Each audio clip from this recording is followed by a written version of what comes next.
are so grateful that you have taken the time out of your busy schedules to be with us this morning.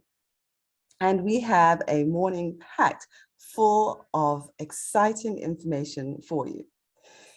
So when we think about our meet and greet, we often, or at least I often, think about it as a celebration, as a time when we can get together with good food and enjoy the networking and in-person contact.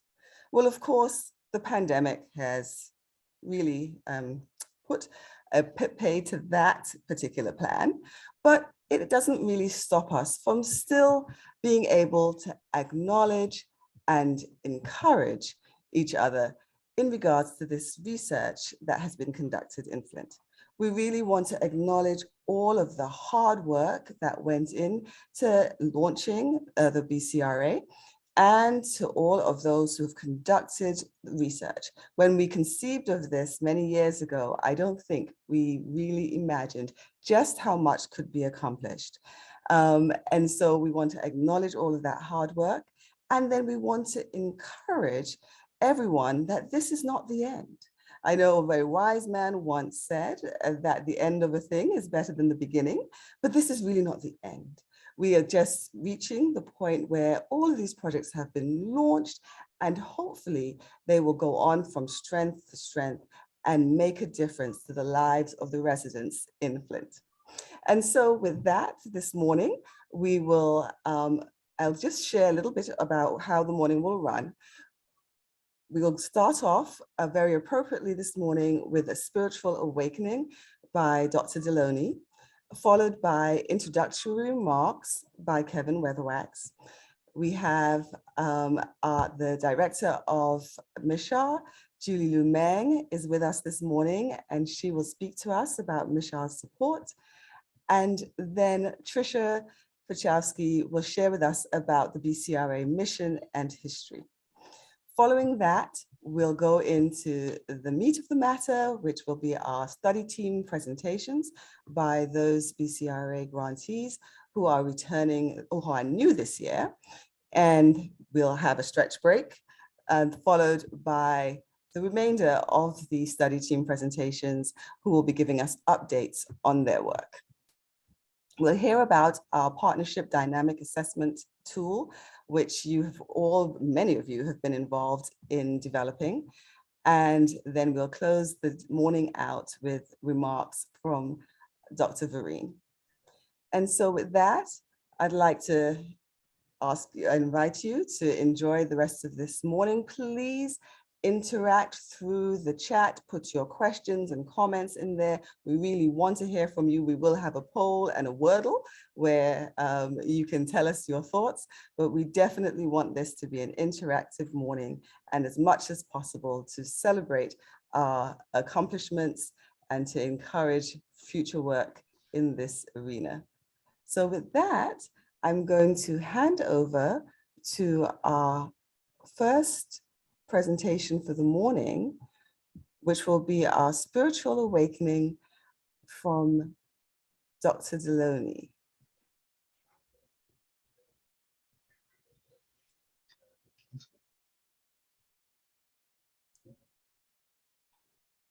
I'm not able to see on my screen everyone, so I'll have to rely upon Athena to see. Can you hear me?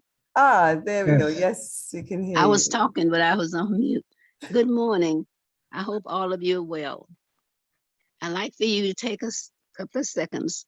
I'd like you to close your eyes and go internally as far and as deeply as you can. And I would like for you to say to yourself, I am the greatest miracle in the world. I want you to take a second. And that's the greatest miracle in the world to me. Because if you don't see your miracle, you can't help anyone else. I would like for you now to follow me in our mantra and repeat after me, please. I know me. I know me. I accept me. I accept me. I love me. I love me. I forgive me. I forgive me. God lives within me. God lives within me. Now I'm going to give you one or two words as it relates to what you have said to yourself. I love me. What does that mean? It means that I know that I'm a descendant of the original people, that I look like God. He says, my hair is like wool, my skin is like bronze. You know that you can learn anything that you want to learn, but you got to know yourself. Once you know yourself and how important and how many contributions you've made to this great world, then you can accept yourself. You cannot accept yourself if you believe you're 3/5 of a human being and you treat yourself that way because other people treat you that way. You have to go deeply inside and address that. Say, no, I'm going to love myself. I'm not going to hate myself. So then you can love yourself because you know your history. You know you look like God. You know you're precious. You know you're great. So I can love me. And then I forgive me. Every human being is going to do something they're ashamed of, going to sin as Christians believe. It is going to happen. It is impossible for a human being to live through this world. If it were not, we wouldn't have commandments, decrees. And always remember, God lives within me. He never leaves. Even when we hurt and pain, he does not leave us. He forgives us. And now we will go into 3 minutes of silence.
And now, with your eyes still closed, repeat our mantra again. I know me, I know me. I accept me, I accept me. I love me, I love me. I forgive me. I I forgive forgive me. God lives within me. God. God lives within me. Anytime you're feeling down or depressed, say that to yourself, because each and one of us is the greatest miracle in the world. I'll turn it back over now. Thank you. Thank you so much, Dr. Deloney. That's a wonderful way to get us started this morning. And with that, we will hand over to Kevin Weatherwax for introductory remarks. Good morning and happy Friday to all of you. Welcome to the 2022 Building Capacity for Research in Action Meet and Greet. My name is Kevin Weatherwax, the Managing Director of MICHR. As part of our Clinical Translational Science Award, or CTSA grant, funded by the NIH, we built infrastructure to engage in translational research in communities in crisis. One significant element of this effort is the BCRA funding mechanism. Today, we are excited to hear from funded BCRA projects at various stages of their partnerships and projects. We can all look forward to an enlightening morning as we hear from all of you. Now, I would like to turn it over to Dr. Julie Lumeng, Executive Director of MICHR. Thank you so much, Kevin. Thanks also for inviting me to give a few opening remarks today. I just wanted to give overall context a bit that, you know, MICHR is coming to the end of a funding period that lasted for about 5 years, and we're now in a position where we need to reapply to the National Institutes of Health for our next period of funding. And we are having a gap of a year in funding, and I wanted to reassure everyone on this call that MICHR remains very committed to doing all of the work that we're doing, and we have all the support from the University of Michigan that's just very consistent, and they are very supportive of MICHR. I wanted to reflect for a moment, though, on when MICHR thinks about where we're going when we move forward. It's really important, of course, that we align ourselves with the strategic priorities of everyone that we work with, and that is the citizens of the state of Michigan, as well as what the National Institutes of Health is telling us are the priorities that we need to be focusing on. I blew that. I'm sorry. I think the what is Oh my God. Oh my God. Oh my God. I think what is great news is that when the National Institutes of Health is guiding MICHR and where they would like us to go next, they are really emphasizing that the institutes like ours should be focusing a lot on communities and on disseminating the findings of research into action, which is exactly aligned with what we're talking about this morning. And I think I'll say in summary that when you look at the funding to the state of Michigan from the National Institutes of Health, 60% of that funding goes to the University of Michigan. And so I always tell everyone that we have a really, really important ethical obligation at the University of Michigan to make sure that we are serving the citizens of our state with that funding, because it's a big responsibility. So with that, I look forward to continuing to work with all of you in the years to come. And please also accept my apologies that I would love to stay for the entire morning, but our request for additional funding from the National Institutes of Health is due in about 4 weeks. And so I've been spending all my days working on that grant application. So please accept my apologies. But I wish you the best of luck this morning with the presentations. Thank you so much, Dr. Lumeng, and we completely understand and we support you, and we are all behind you in this effort. Thank you for taking the time out to be with us this morning. We really appreciate that. And so as we move forward now, we're going to hand over to Tricia Puchowski who's going to give us some information about the history and mission of BCRA.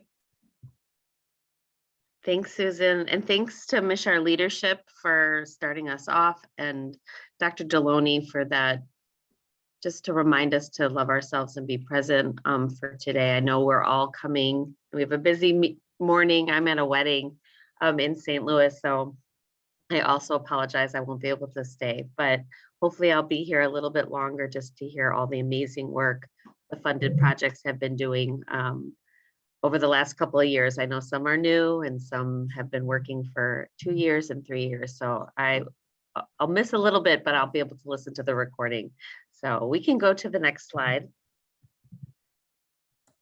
Awesome. So I think Kevin and Julie alluded to this, but we are part of a national consortium of clinical and translational research science awards.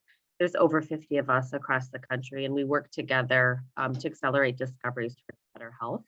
So we're the only CTSA in this state, which gives us the kind of the charge to serve the entire University of Michigan campus and communities across the state of Michigan. Next. So this is a breadth of all of the work we do. We enable and enhance clinical and translational science, which means we really move science along a spectrum from bench to clinic to community and ultimately to impact population health.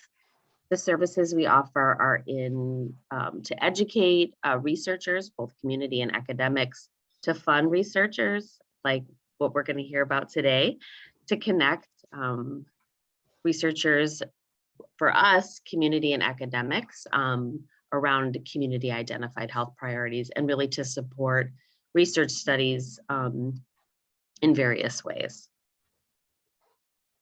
So community engagement as a program, and we supported the BCRA mechanism to date, works to promote research that addresses community identified health priorities. So not priorities that academics think are important, but priorities that come directly from the community and that use community engaged approaches. So that is along a spectrum. So we'll hear about some like community-based participatory research and participatory action research, but really approaches that require bidirectional partnership in every aspect of the research. And so some of our services is really just to provide consults and support research studies, pre-award and post-award. So before they got funded and into funding. This is a picture of our community partners. Athena, I don't know if you want me to list all of them. I could do that, but really our partners that are seen on the screen and on the slide, we have been working with them before the grant was submitted. So our partners saw the grant when we were constructing it, when it was submitted, and then when it was funded. And we've met every other week, I think, for over 5 years. So really just shows the commitment for our participatory approach. So aim 2, so we are a grant. And so aim 2 is to strengthen and diversify the capacity of communities in crisis to engage in and benefit from the translational research enterprise. So when we wrote the grant and was submitted, the Flint Water Crisis happened. But as you know, we've been living through additional crises in the last couple of years. And so approach 1 was to build a mechanism. We called it at that time the Flint Forward, but then when it got funded, we realized there was something else called Flint Forward. So we changed the name, which the name is a lot better now. Building capacity for research action, really to build capacity for both community and academics to do research together to make impact in health. Our second approach is called the Research Readiness Partnership Protocol, or the R2P2, and that really was to develop a protocol for communities in crisis to ensure that community is involved in the research process from even the time when you develop your research question. So I'll pass it back to Dr. Wolford, and I just want to thank everyone for being here this morning and for all of your amazing work. Thank you so much, Trisha, and thank you so much for that background. It really emphasizes how much this has been teamwork from the very beginning. And I think that's what has made it so successful. So before we go into our presentations, as I said, we really want to hear from you as well. So we have a few poll questions that we're going to do at this time. Let me see if I can advance. Here we go to our poll.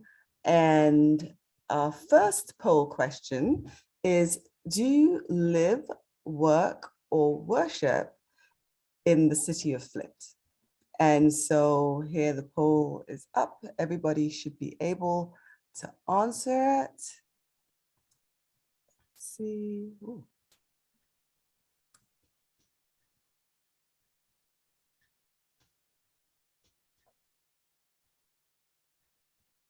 And then I think there's a second question in the poll here that one can answer. Please indicate your potential role in research. And you can put as many, I believe, as you like: community participant, community-based organization, academic researcher, faith-based organization, government agency, not interested in research at the moment, a youth participant, or other. Which looks like probably only one of those choices each. And then there is a third question. Do you have any experience working on a research project that involves both an academic institution and a community organization? And you can have a single choice answer there. And finally, do you know how to access funding for your research and/or community projects? And yes, do not need help. Yes, but need help. No, never applied, but need help. And no, not interested. Okay, so you can answer all of those and submit.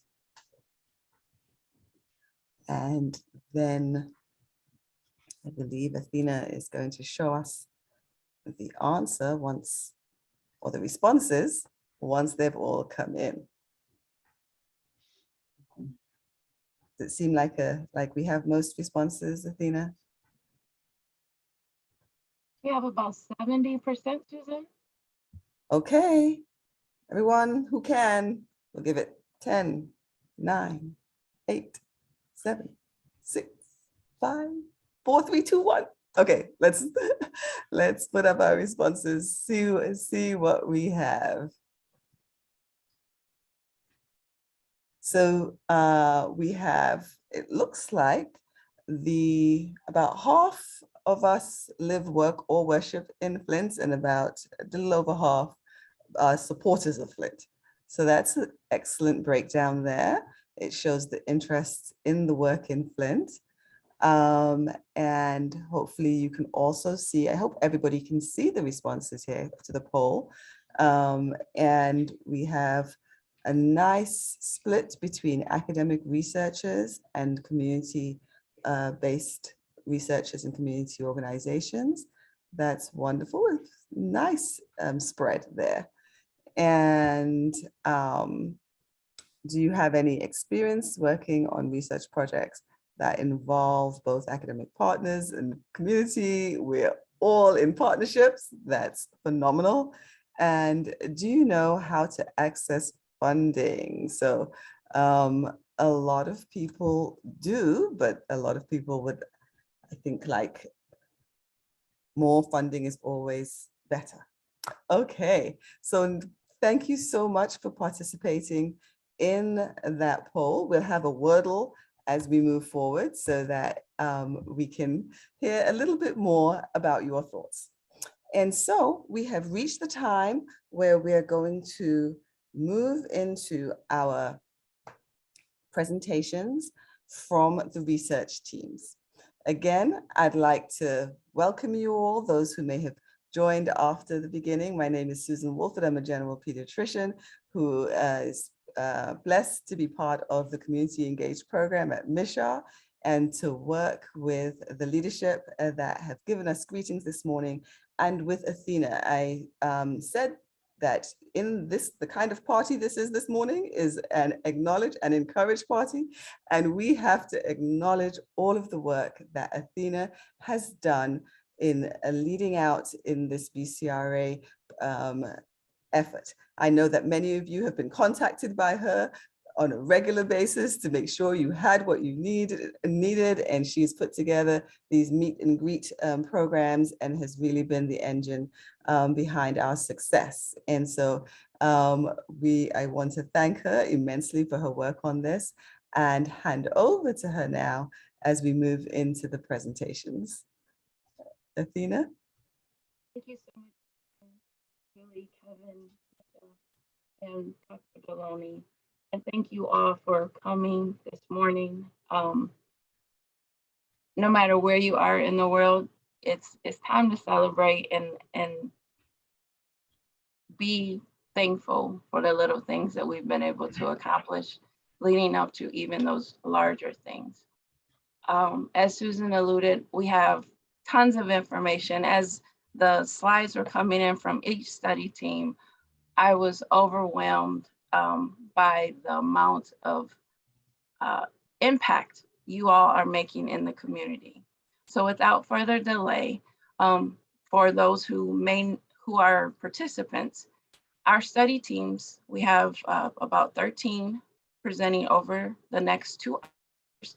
Each will have either 7 or 10 minutes to share with you their project overviews, lessons learned, how they may have pivoted due to COVID, possible sustainability, and just their best practices. You'll hear a little later from Dr. Samuels how we were able to gather their information through progress reports, final reports, and abstracts, and RPPR required documents on how they are best serving the community through our funded dollars. Without further delay, we'll start with the SERB evaluation with Mr. Spencer, the impact and effectiveness of Flint's Community Ethics Review Board, SERB, a pilot study. Mr. Spencer and Dr. Stephanie, all yours.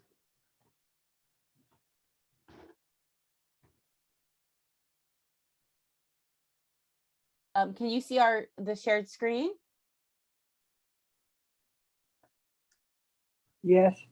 Oh, okay, great. Hold on, I'm trying to figure out. Stephanie, I have your slides up, ma'am. Oh, you have them or I did them? I have them. Yep, we can see them. Okay, great. I'm trying to figure out how to show my camera. Brian, why don't you start and I will try to figure out my camera. Okay. Well, we started this this program looking at the researchers and the community in terms of around research. And first of all, we did a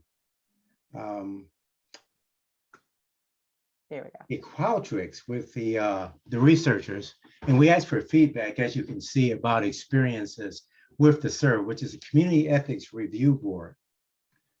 And well, Brian, you want to take a step back and say why we did this project? okay, we've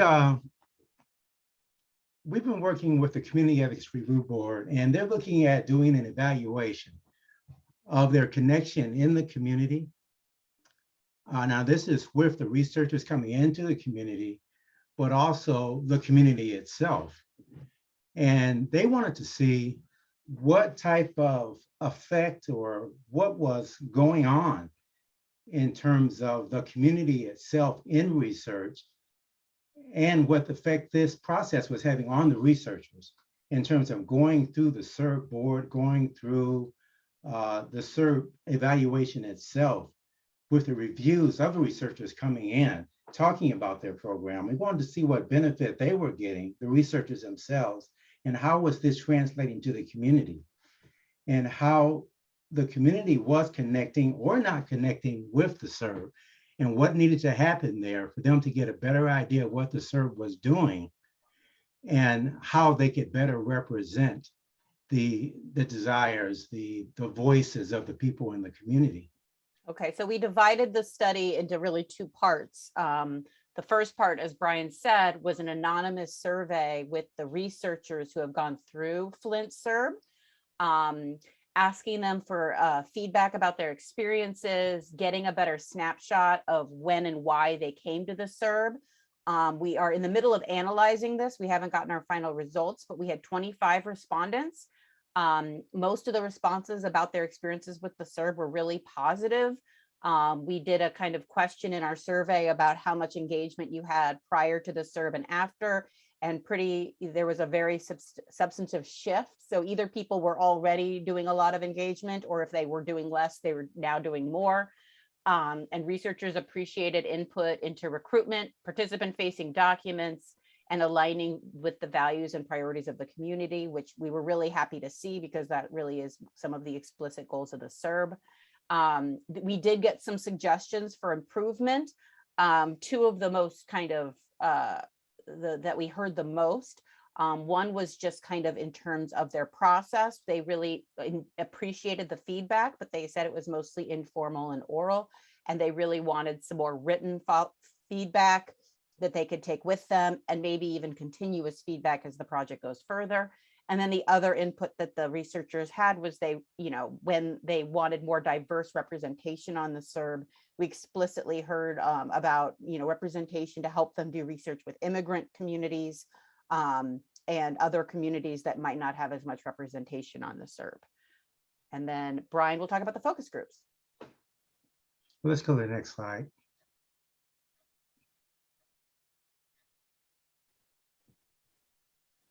Okay, we have completed one focus group with 6 participants. Originally, we had 13.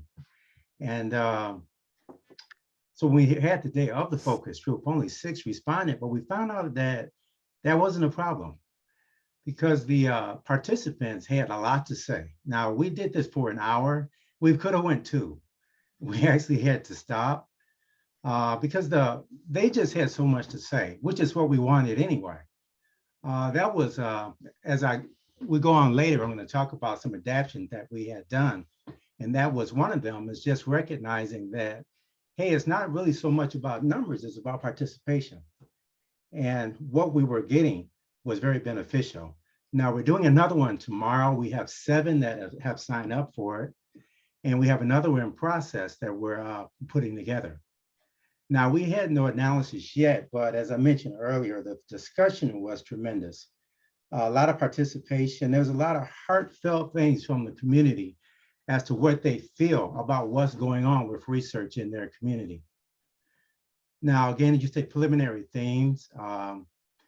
Many had not heard of the SERB, which was fine. So when we presented the SERB to them, it was new information, but they were excited to hear about something like that happening in their city. As you see, there's a distrust of research, and we're aware for many years that research has not gone well in communities because of the lack of contact, lack of building relationship, and especially with the government. There has been a lot of research done, but there hasn't been much change that has translated to the community. And that's what the people were saying, that they just haven't seen the effect of what was supposed to happen positively in their community based on the research that had gone on. And the strategies to increase SERB visibility to the community, they have very great ideas about the SERB connecting with the community, coming out and doing education sessions, training sessions. They talked about even doing radio, television, just getting out in the community and contacting those type of vehicles that people access, that they listen to, that they connect with. And that was important to continue that the work of SERB in the community, but also to make research more viable in the community. Next slide, please.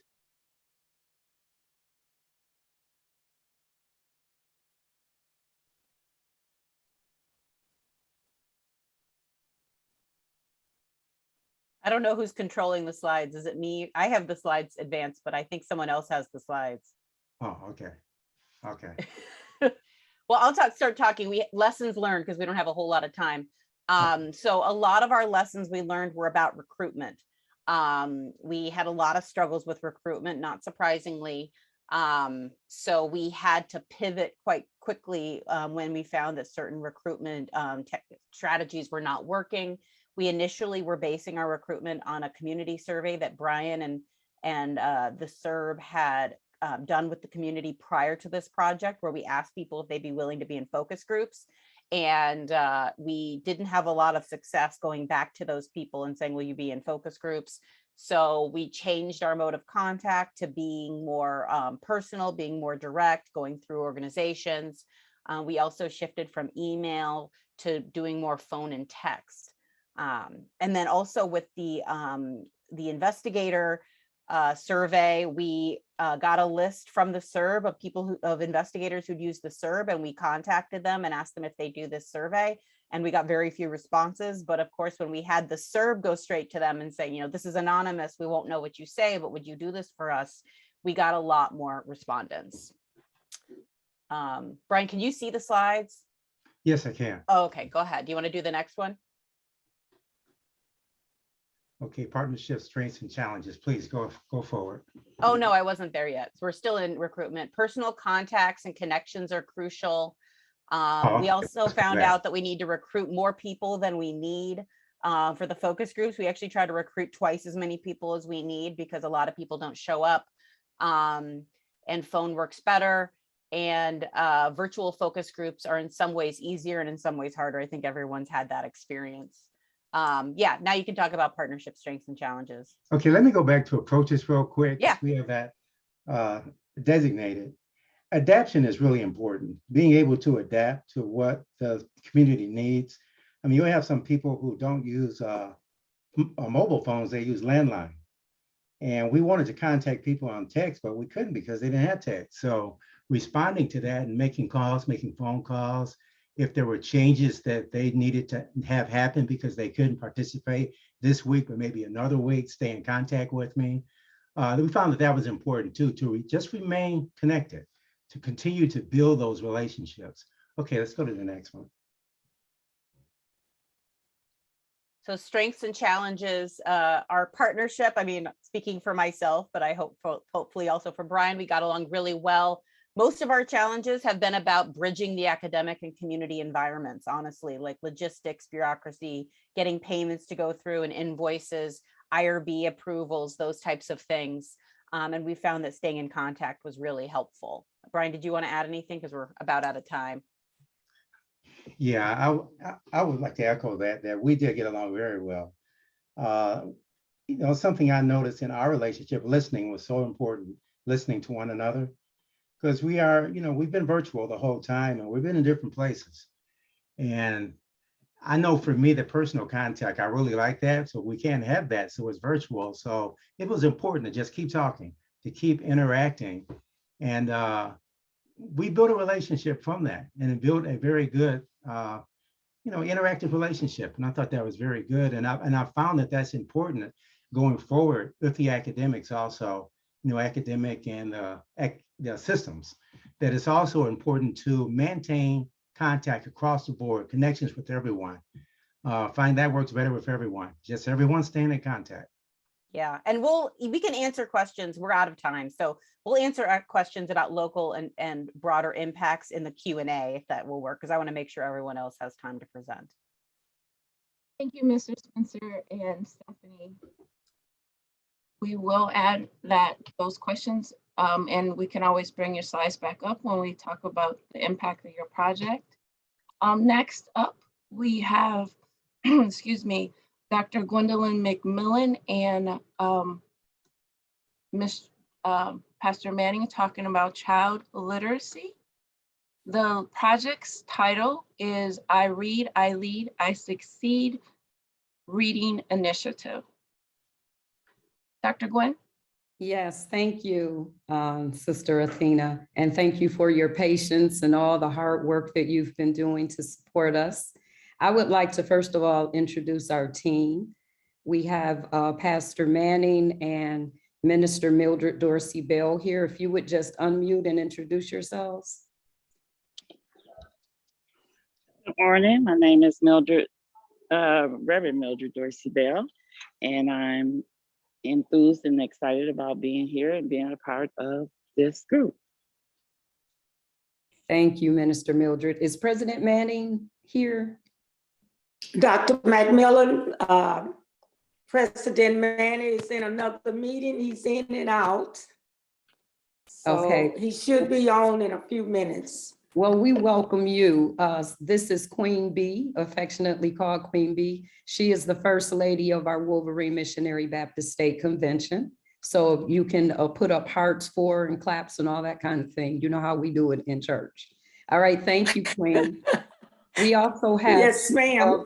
We also have two of the people on our academic partnership team here as well. Mary Patillo Dunn and Yang Zing. Would both of you unmute and introduce yourselves, please? Good morning. Glad to be here and to hear about the work that everybody is working on.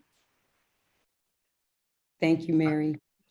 Hi, everyone. This is Young. I'm a doctoral student at Auckland University. I worked on the I Read, I Lead, I Succeed project from last year. So very glad to be in this team. Thank you. All right, thank you. I wanted all of you to see the people who are working on this team. As Athena said, this is I Read, I Lead, I Succeed, and it's a reading initiative for K-5 students. Now, some people may think, how does that relate to health? But as you saw on the graphic organizer, child literacy is a major issue when it comes to health. It's a generational thing. And so if parents are unable to read or children are unable to read, it's very difficult for them to be healthy. They suffer from a lot of things such as depression, not being able to even read the information that doctors give them. And so we want to make sure that the community across generations are literate. And as I said, this is sponsored by Wolverine Missionary Baptist State Convention. The headquarters is in Saginaw, but we also have an affiliate in Flint, which is Great Lakes District. It's about, I think, about 12 churches. This is a faith-based initiative. And so again, we're excited to be here. I am a professor of literacy at Oakland University in the Reading and Language Arts Department. Also, I do want to give a special shout out for the community partner who I was working with and who actually helped write this grant and even told me about it in the first place. And that is Danielle Brown. All of you probably know her. We miss her dearly. And so I'll talk more about her as I move along through the slides, because once she left here to go home to be with the Lord, she left huge shoes to fill. And of course, nobody can fill her shoes. So we had to pivot for more than just COVID. We had half of our team basically pass away during this time. So if you can go to the next slide, please.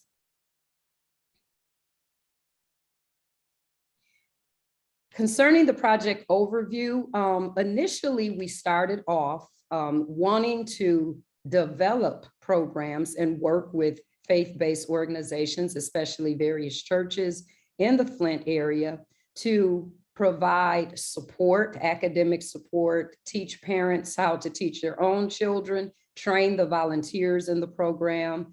However, after Danielle passed away, because she was the program developer and the connection to the Flint people. In Saginaw, I can make a phone call and people know me and respond. I don't know the lay of the land in Flint like that.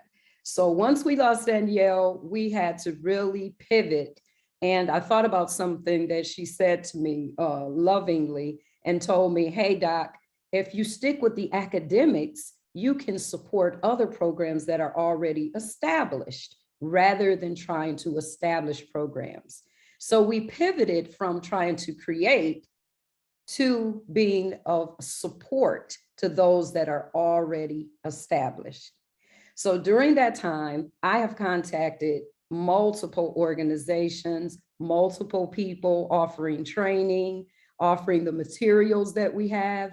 And you guys know it's very difficult to make connections in Flint if you're not living there. So I did eventually make some connections, however, and I'm excited about those. So we are here again to help partners identify areas of need. That's what we do. That's what we do in our profession. We're very good at it.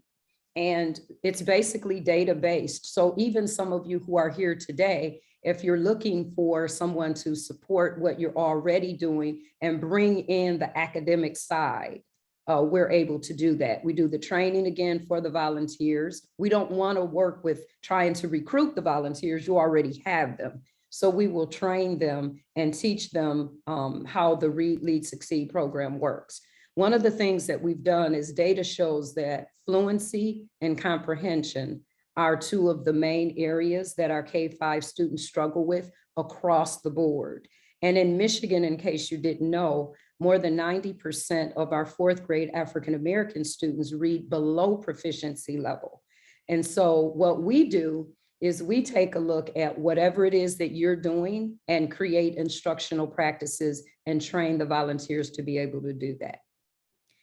We also work with parents, and we offer the culturally responsive online books and materials. And another thing that we do is collect the data for you, analyze the student progress for the partners, and provide a report for you. All right, next slide.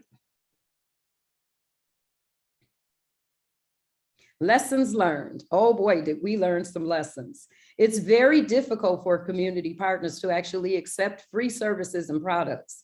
When I was speaking with various people, you know, there's this distrust that our previous partners, Brian mentioned, that there's a general distrust in the community when it comes to people, especially I think for academics. When we offer something, they're looking at us kind of like free, I don't know. But I have found out that persistence and prayer pays off for patient persons. And so we have connected with 2 schools, 2 community-based organizations, and we're also working with a tutoring program.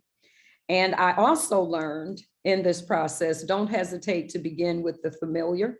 So once it became very difficult to make connections, I went to the familiar and began to call some schools, because that's what we do for a living. We actually provide professional development and train people to become teachers. So we sort of backed up and went to the familiar. Next slide. Partnership strengths and challenges. So within our partnership, our president and first lady of the convention were teachers. So they're very much committed to this project. Collectively, along with the research team, you met Mary and Young. We also have 2 others. One is a literacy coach and the other is a teacher who is, all of them are doctoral students, along with my experience. We have more than 75 years collective experience doing this kind of work.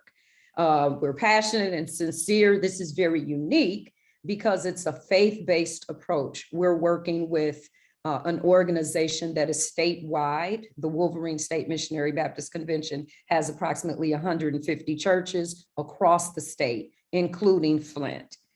This is an assets-based approach where we're not looking to come in and say, we know the answer to everything, but we realize that you already know the kinds of things that you need. What we want to do is take that and put theory behind it and then develop evidence-based instructional practices for you. We have a proven track record. It's something that we've been doing for a very long time. And this particular project, Read, Lead, Succeed, for the last several times that we've done it, which is since 2019, within a 6-week period, we average increasing students by a grade level. So that's definitely a proven track record. Challenges. Well, I mentioned that we lost Danielle. She was not just a partner, she was a sister and a friend.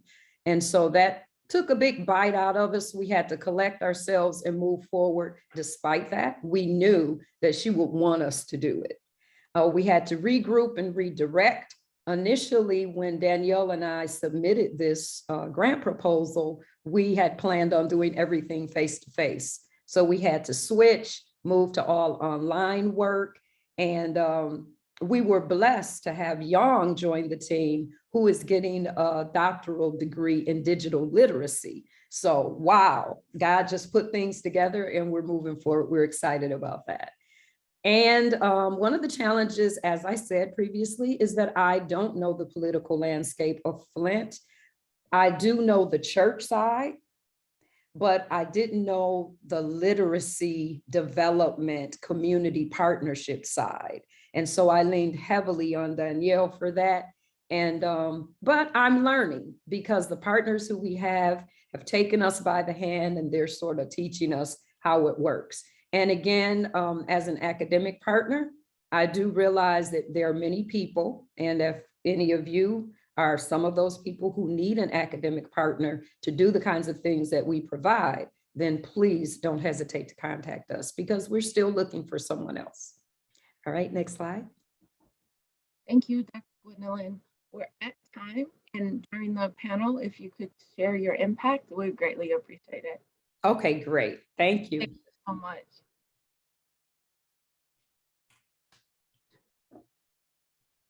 Next up, we do have water testing in Flint. We have research partnership to better understand drinking water distribution system, water age, and microbial public health risk. Dr. Reen, I didn't have to ask this time. And we do have Brittany Hicks, who will be presenting this morning. All yours, Brittany. Thank you so much. Good morning, everyone. So first, I'd like to introduce the research team. So there's myself, Brittany Hicks. I'm a doctoral student working under Dr. Nancy Love, who is here and present on the call. I don't know if she wants to say anything at this time. No, I'll just say good morning. Thank you, Brittany. Okay, and then we also have Dr. Laura Sullivan at Kettering University. She may be hopping on towards the later half of my presentation.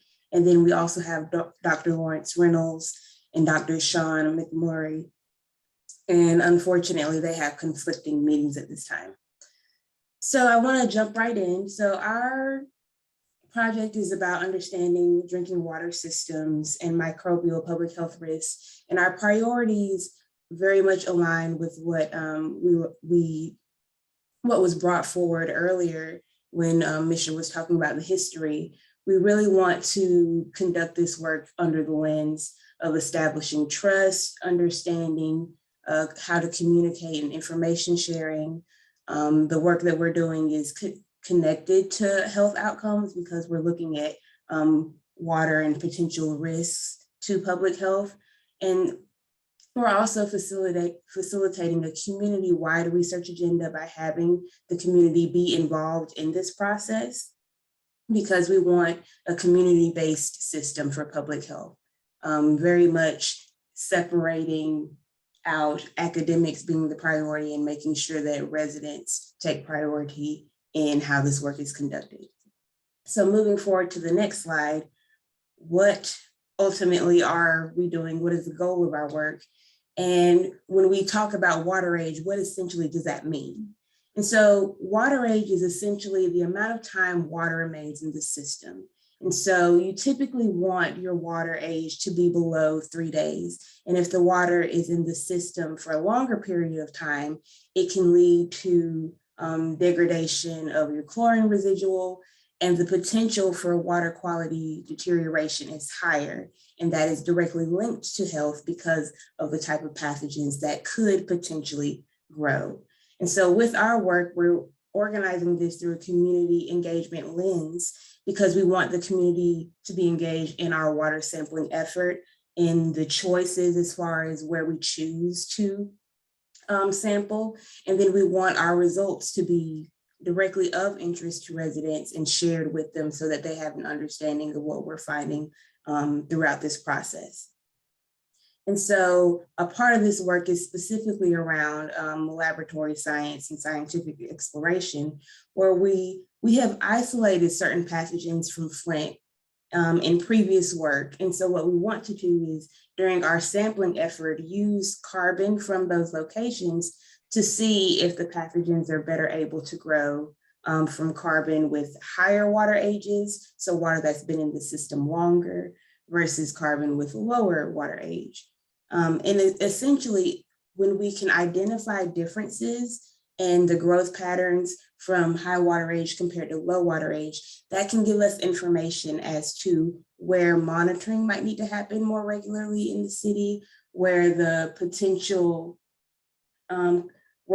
concerns we want to understand where to look, where to monitor, and where to best serve. So moving forward to the next slide. Again, our focus is around water age, and I just want to make sure that it's clear that water age is the amount of time water is in the system, and what can happen is the organic carbon composition can change. And so what you're looking at in this figure here is, on top you have an EAM picture of low water age versus on the bottom high water age. The main point that I would want you to take away is, as you can see circled on the lower picture of high water age, there's a difference essentially between low water age and high water age. And what we're investigating is that difference. Are there particular, what we're seeing is essentially high water age is more proteinaceous. So is that providing an advantage for pathogens to grow? That's what we want to understand. Because if we know that it's providing an advantage, then we have the potential to disrupt that. But we don't know, that's our question. And so that's what we're investigating. So moving on to the next slide. We began having meetings and talking more about the project in early March of this year. And so right now we're at the step of selecting our locations for sampling. We're filing an IRB with the university, even though we anticipate that we will be exempted because we're only looking at water samples and not necessarily taking anything directly from residents. And we're also in the process of establishing our laboratory methods with the hope that we can complete our sampling campaign in April and do analysis from April to May.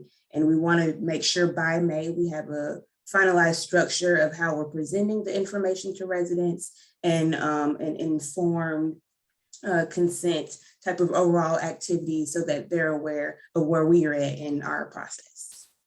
Moving on to the next slide. So what are our strengths? Right now we identify our strengths as knowledge of the city and community. Dr. Lawrence Reynolds and Dr. Sullivan are currently in Flint. And so we're receiving a lot of different information as far as where we might want to best look at as far as locations. And part of the information we're gathering is looking at population decline, because population decline in certain regions can be an indicator that high water age is more likely to happen because you have fewer people using the system. So it's likely to sit in pipes longer. And so this is just an example of some of the information that we're using. It's using census information to determine population decline over a 10-year period. And if you move on to the next slide, I also have this information presented in map form on the right. And then we also have done a previous study where we did our own hydraulic model back in 2016. So this is just an example of the types of information that we can use to pinpoint locations where we might want to sample. But I do want to be clear that this information is just examples. We would want to look at a longer timeline just to make sure we're being very comprehensive and thoughtful about where we want to sample. So moving on to the next slide, we have our strengths, and then we also have our challenges. So with challenges, once we determine where we want to sample. We're targeting particularly public areas. And so we want to make sure that we have access to those sampling locations. We want to make sure that we're able to get as much that we need for the type of testing that we're doing. Also, another challenge is our timeline. We want to make sure that we're presenting information very consistently throughout the project, while also making sure that we're adhering to essentially the timeline that we've set for ourselves. So just being very conscious as far as trying to get as much done that we can, while also making sure that we're going about it in the best way for all to be aware. We're also learning lessons in this process. Science communication is something that is very much at the forefront of our thinking. And so we want to make sure that we present information that is useful to residents at a time where they feel that they are a part of the process and not being told things too late or at a time that doesn't really make sense. And then also currently within Flint, we've been made aware that water main breaks are impacting the storage supply. This was a recent email news article that came out. And so we just want to make sure that we're also considering that when we go about our sampling process and making sure that we're not causing any, it's a lesson that we're continually learning right now as far as how we want to go about sampling and making sure that we're not causing any issues there. And so my last slide. So our study is a unique hypothesis. No one is necessarily looking at water age in the way that we're looking at it. And the possible impact is that we have a better understanding of Flint's distribution system, but not only Flint, other legacy cities that are experiencing population decline and also navigating aged infrastructure. And with this work, we're going to have science-based results that are of interest directly to residents and that can be useful for them. And I'm out of time, so I'll stop right there. Thank you all. Thank you so much, Brittany. Very intriguing work. As we open up the panel discussion for these three projects that we're able to present, I'm going to ask, and we can go in reverse order, Stephanie, Dr. Gwen, and also Mr. Spencer and Dr. Stephanie, as I highlight you, if you wanted to share a few moments sharing those impacts that you may not have been able to share in your previous presentation. Brittany, did you want to go first? I actually made it through all of my slides, so I want to make sure that the other projects have enough time to go through theirs as well. Perfect. Dr. Gwen. Yes, thank you. If you would go to the impact slide, that would be helpful.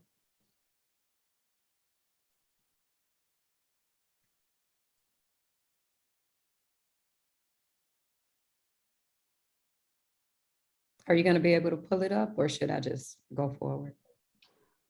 Pulling it up now. Okay. Thanks.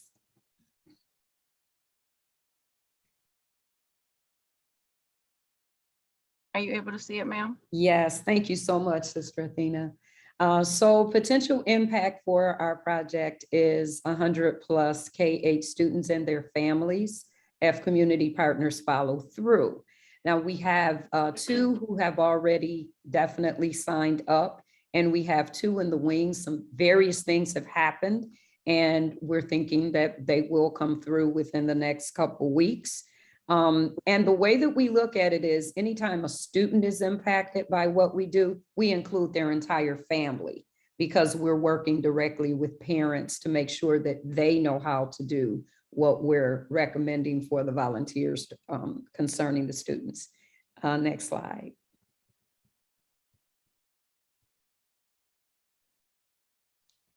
So I already actually dealt with this, but one thing I do want to say is that the books and PD training that we do is all online. And it's very difficult for some people to find culturally responsive books for K-5, K-8 students. So what we did was actually created them. We developed the books ourselves. And, oh yeah, we talked about the digital divide a little bit because everything went online. Okay, next slide. And proposed next steps and concerning sustainability. We want to continue to work with schools and community-based programs because one of the things that we're able to do is bridge gaps between them. My research team actually, we're working on the literacy essentials. Some of you are familiar with there. They're like the standards for pre-K and K3. We're helping to write those standards. So because we're so familiar with them, when we develop the instructional practices for the tutors, the community tutors, we're able to make sure they align with what happens inside schools. And we'll also apply for additional funding and advocate for policies that will fund continuous programs as well. All right, that's it. Thank you, Sister Athena.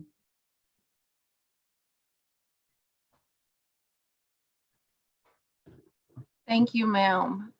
Yes. And Mr. Spencer, would you like your impact slide back up? Yes, thank you.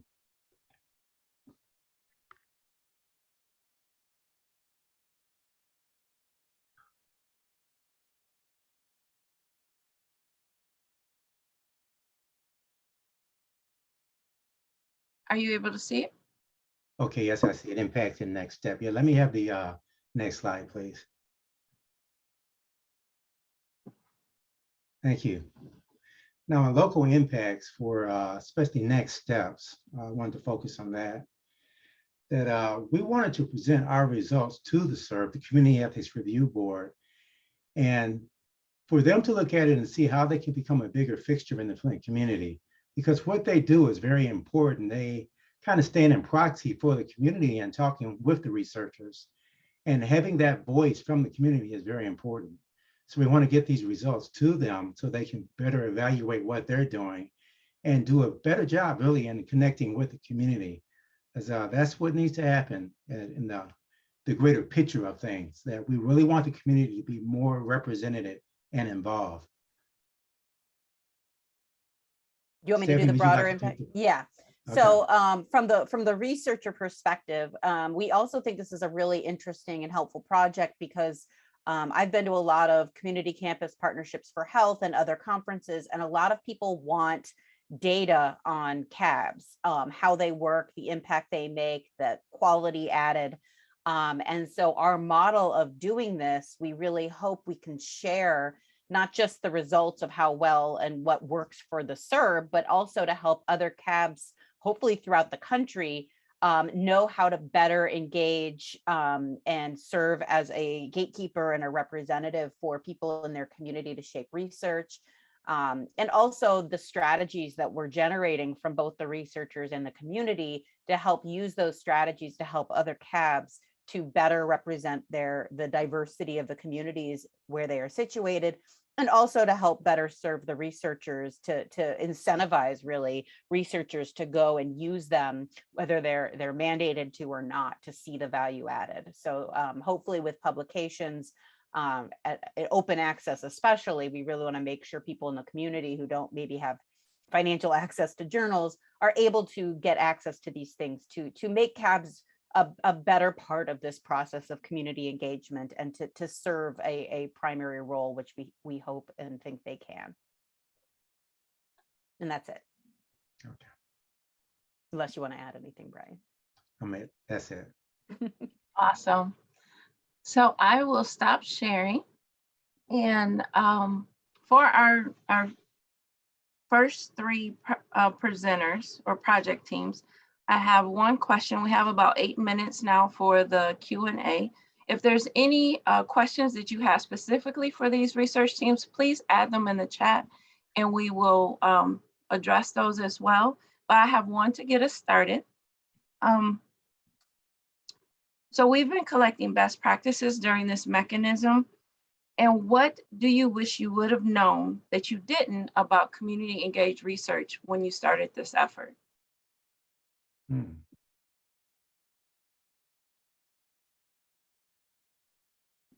and whomever, Ms. Brittany, Dr. Gwen, Dr. Stephanie, Mr. Spencer. No particular one order. thing I can say that we've struggled with is, in terms of grant administration, one thing that's I think really cool about this grant mechanism is that it's not that the academic PI is in charge of all the money and that it gets distributed to the community partners, but they're paying directly to the community partners, which I really applaud. But we found at my academic institution, I'm in St. Louis, that they really struggled with figuring, it's not a traditional model of how money is dispersed for grants. And so things like waiving indirects for an academic, making sure that money goes directly to Brian and not through me, those things took some working through with that I didn't have a lot of experience with, honestly. Now I think I could do it a lot better, but I think a lot of that was a challenge for us, just knowing how to work those systems and knowing how to be transparent and proactive about that. Things like disbursements, invoice, all that stuff just was more complicated because it wasn't just what our academic institutions were used to.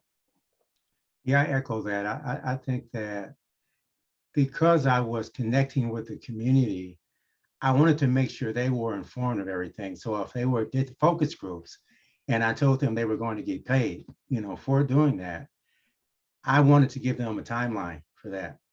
And not understanding really how the systems work made that difficult. So I would go back to the community and apologize and say, I'm sorry, but this is what's happening. But I think that one thing that I learned in this is the importance of just being honest with everything, being straightforward with everything and what's going on. People are good if you just talk with them. If you just connect with them, let them know what's happening. And I mean, across the board, from the community to the academics, we just need to talk, need to stay connected and listen to what people are saying and make the adjustments we need to make. For me, I think it would have been better if I understood at first all the landscape of what I was dealing with, because I didn't understand a lot of the administrative snafus and things that we had to go through. So that would have been better if I understood at the beginning what was going on. Excellent points. Yes, I'd like to jump in. So one of the major things that I wish I had known starting out was I knew that the digital divide was real, but I didn't know how much of a divide there is. We had many volunteers who were willing to do things face to face, but when we had to pivot to online, it was like unimaginably difficult for us because some of them just, they just weren't willing to do it. It was very difficult for some of them. And so I think we needed to do a lot more hand holding at first and maybe transition more slowly. Danielle had this term that she used, like we were trying to fly the plane and build it at the same time. So literally sometimes a wing might fall off or, the door might open and somebody fly out, but we were trying to catch as many as we could. But that's the main thing. And now that we do have someone on the team who actually created a whole technology module where it goes like at a very slow pace. And so we had to, increase the training mainly for technology. That was a really major thing for us.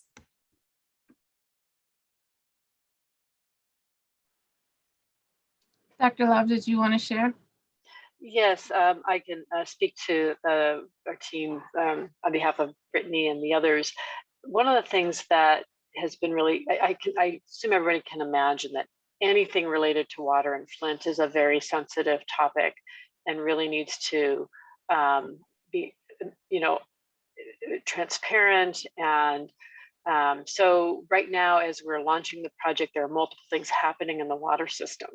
Not only the storage issue that was announced, there's also a valve being replaced that is resulting in the water coming from a different location than had been than is normally the case. And so all of this creates questions that the community has and amplifies the need to have Drs. Sullivan and Reynolds and others. I see Ms. Yvonne Lewis as a guest on this as well, and she's very familiar with some of the work we do as well, who guide us in how to even talk about the nature of the research. And so that it's constantly moving, I guess is what I'll say. And so having the partners is it just amplifies the critical, that critical element of being able to do this kind of work.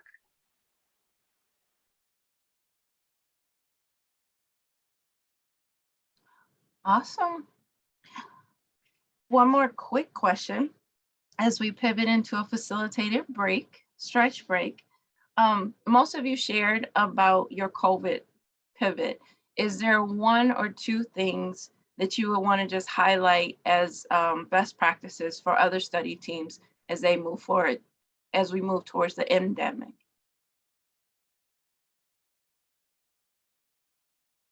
And Dr. Glenn, I love the idea of having that module for digital literacy, the training, that's so essential.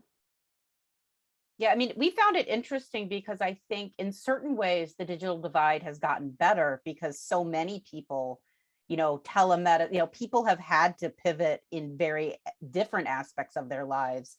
I think when I was working with Flint prior to the pandemic, I just would assume that people didn't have cameras, didn't have access to Zoom, things like that. And now it really in certain ways was easier. But I think we also found that, the work-life balance issue, like people, especially during the pandemic, and I think even with the endemic, it's like people have a lot going on. And when you're asking them to do something else, to volunteer, when we're asking people to do focus groups, we'd often have people say yes, but it's like, it was a nice day in Flint and no one showed up.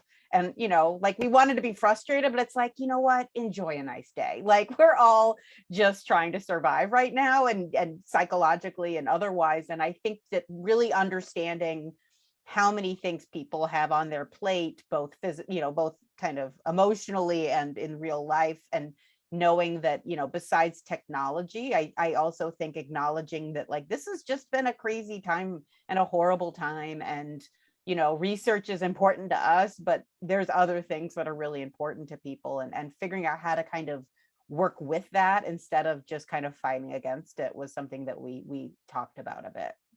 Mm-hmm. Thank you so much, each team. Yeah, I'm sorry. Can I share about that?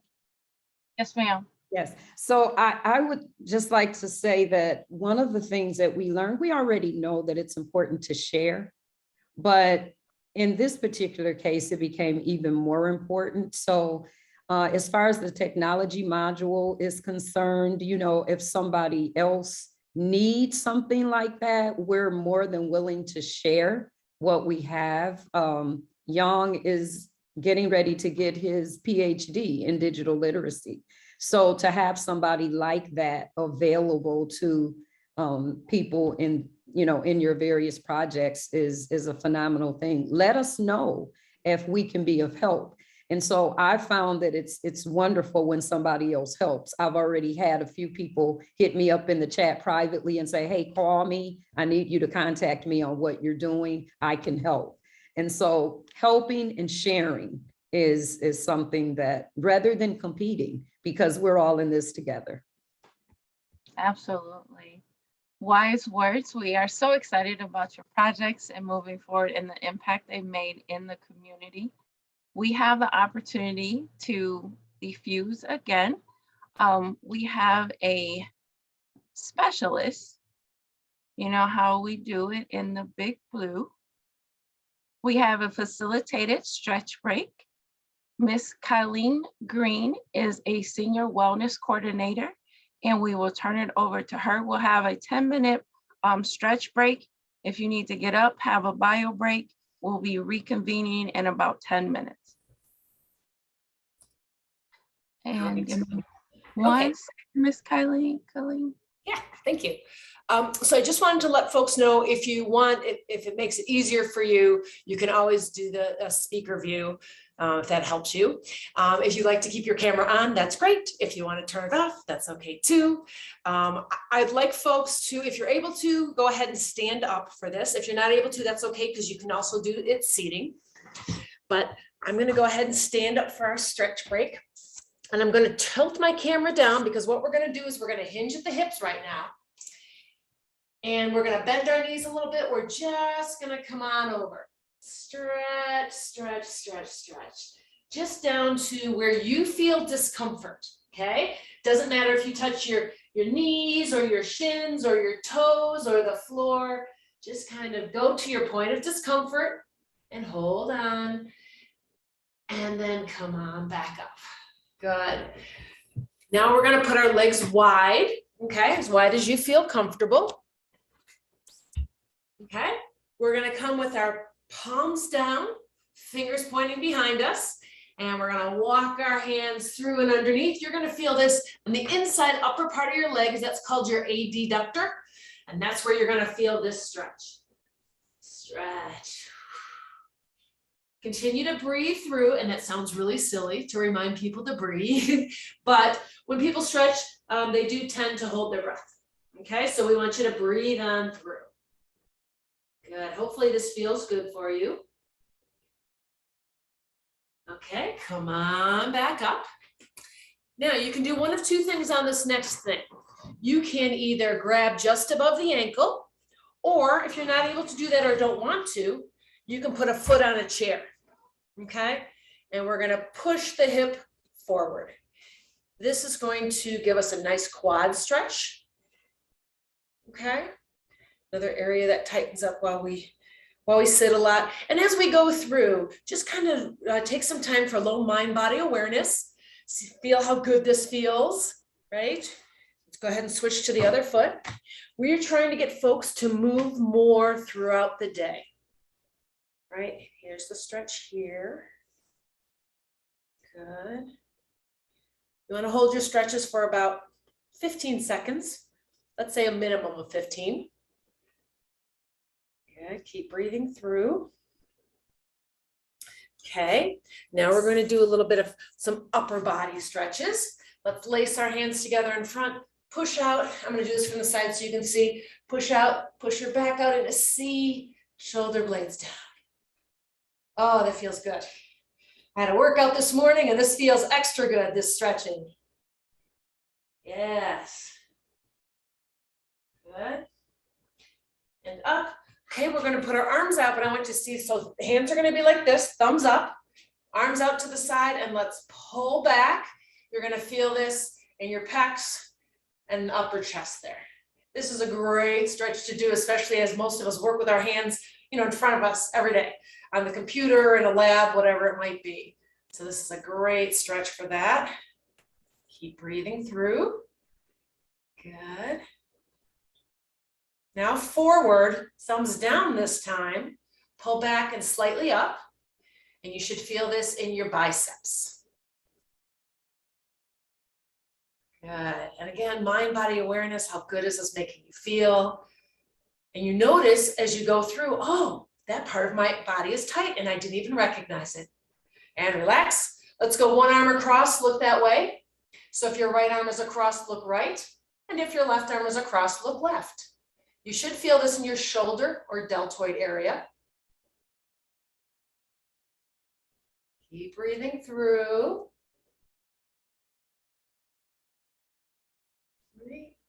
And go ahead and switch.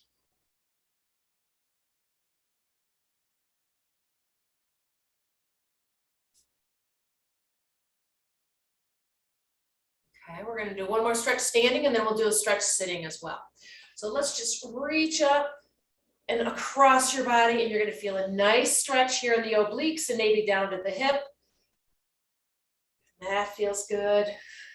Breathe into it. Good. And let's stretch the other side. Switch it over. And you might notice that different sides feel different ways. And it might be that a side that's a little bit more tight than the other, it might be how you're seated, or it might be how you stand. So you want to be a little more aware of that. Okay, all right, let's go ahead and we're going to sit back down. And what I'd like you to do now is I'd like you to take your hand, one hand, palm down, and sit on it. Okay, Now, the opposite hand, you're going to very gently push the ear towards the shoulder. Now, the shoulder won't come up, the ear will come down. So I'm sitting on this hand. This hand's going to very gently push the other way. You're going to feel a nice stretch in the side of the neck of the side that of the hand that you're sitting on. Lots of prepositions there. Of the. Okay, to the side. There we go. Keep breathing. And as always, just your point of discomfort. And let's switch, sitting on the other hand, palm down. And very gently pushing to the other side. And again, you might feel a difference in which side is tighter, which side feels better. And a lot of that will have to do with your posture throughout the day. So it's something you'll want to be aware of a little bit more during the day. And relax. Last stretch we're going to do, shoulder blades back and down. Just drop your chin down to your chest. Let's do a couple audible exhales. One more time.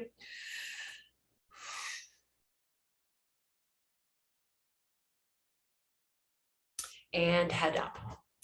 So if you'd like these or some other stretches and some even workspace exercises, you can go to the mHealthy webpage, mhealthy.umich.edu, and just put in the search engine time to move, because it's our program to try to get folks to move more throughout the day. So we've got a lot of sort of easy stretches like that and a few different exercises that you can do right around the work area. So it's not like you need a lot of weights or you need to lay down on the ground or anything like that.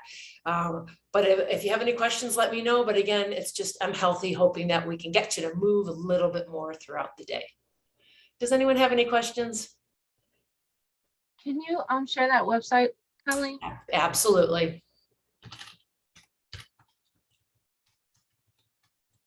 Yep, there's a couple requests. Yeah. Time to move is what you want to put in the search engine. Okay. Thank you so much. Kudos if you guys know how to do some emotions, reactions, knowing that we needed that break. Thank you so much for taking time out of your day to help us unwind. Anytime, happy to do it. Thank you so much. Have a great rest of the day. You too. All right. Jamie, well, actually, I should see if you're still on. If we could have a little bit of music for about a half a minute. We have Patrick Mcneil coming up. We want to give folks time to get back to this area. And I may have, Jamie offered music earlier, so I'm not the person you want singing or even humming. So we can sit in silence for about a half a second and we'll get back started. Just giving folks time to get back in front of their computers.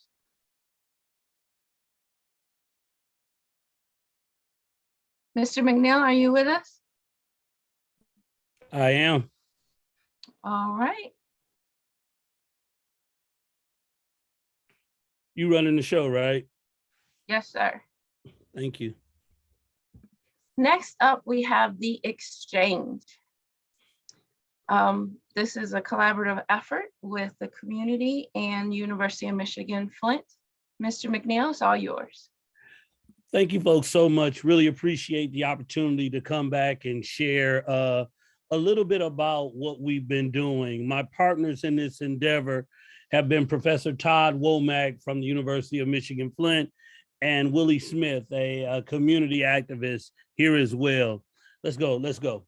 So I always like to try to meddle with my work by giving a project overview. Intergenerational communication can be defined broadly as interaction between two distinct generations. All too often we hear the common cliches and stereotypes. Young people are the future leaders of the world. With age comes wisdom. And because of this, what ends up happening is we allow cliches to become our reality. And so we forget that we actually do need to look at the people in the room. But so that's the goal, and that's what our overview was our project was about, to really just come together and to see how we could work with our elders and our youth coming together to have conversations and collaborations around how best to work together. Next slide, please.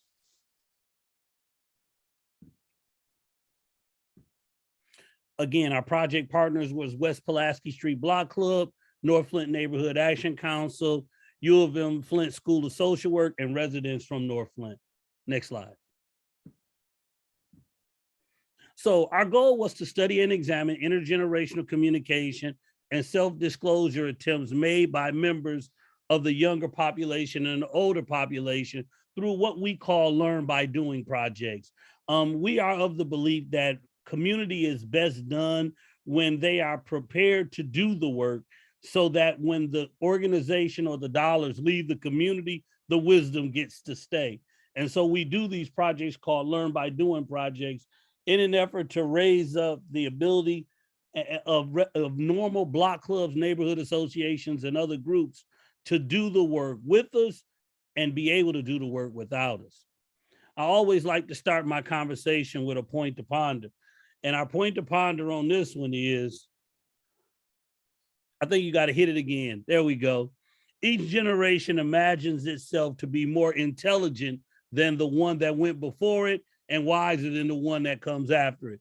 And so at the end of the day, when you really begin to think about this, no one believes in the older generation or the next generation. You only believe in your generation. And so how do we begin to change that so that we believe that there are good things to come and there are good things that are here right now? Next slide. And so we believe that there has to be a rationale in growing young. You got to hit it twice. Yeah, there you go. So we have to go from youth, young adult, elder, and ancestor. That's the continuum in which we operate in. Next, hit it again, Athena. The elders must be willing to give their wisdom away. Many times what happens is that because we don't have any confidence or we don't like the younger generation, we simply won't give them anything to move forward with. So we keep it all to ourselves. Next slide. Next bullet. The youth must seek after wisdom. A lot of times what they want is somebody to put them in positions of authority, yet they don't have the skills and the wherewithal to do it. So where does the collaboration come together? I think I got one more bullet on here, Athena. And if we don't do this right, what'll happen is generations of wisdom will be lost, because elders can become ancestors in a blink of an eye, just like youth can. And so what ends up happening is that we don't share. And if the information isn't shared, you expect me to go and try to figure it all out on my own. And that's what we're trying to get out of. Next slide. And so we believe that you need to have core commitments to do this. And in our conversations, we tried to bring it this way to community. You have to unlock key chain leadership. You have to empathize with today's young people. And those who are in authority have to take the message seriously. And you have to prioritize sharing the burden. The burden is, you know that this is what you've been called to do. If you are a person of faith, some people even call that a calling about what they're supposed to do. You know beyond a shadow of a doubt, this is how you give information to community. Next slide. So how do we unlock key chain leadership? Well, we do this instead of having centralized authority. You empower others, especially young people. You focus on these 4 types of key holders, y'all, because this is what ends up happening, right? You got keyless leaders. They're often young and inexperienced without much authority or access. They spend their power proving they're worthy to possess keys. We got key hoarding leaders, always holding the keys and refusing to give others access. Oh, and by the way, this doesn't have to be a person. This could be an entity as well, because we see this a lot, especially in higher education where they're hoarders. They keep all the stuff for themselves. I was listening to a conversation the other day about funding, and the funders, the funded organization got $1.1 million. and 900,000 of it went to salary. Oh yeah, and they gave $27,000 out in incentive to community. I want y'all to think about that for a minute as you're doing your work. Is that equitable and is that fair?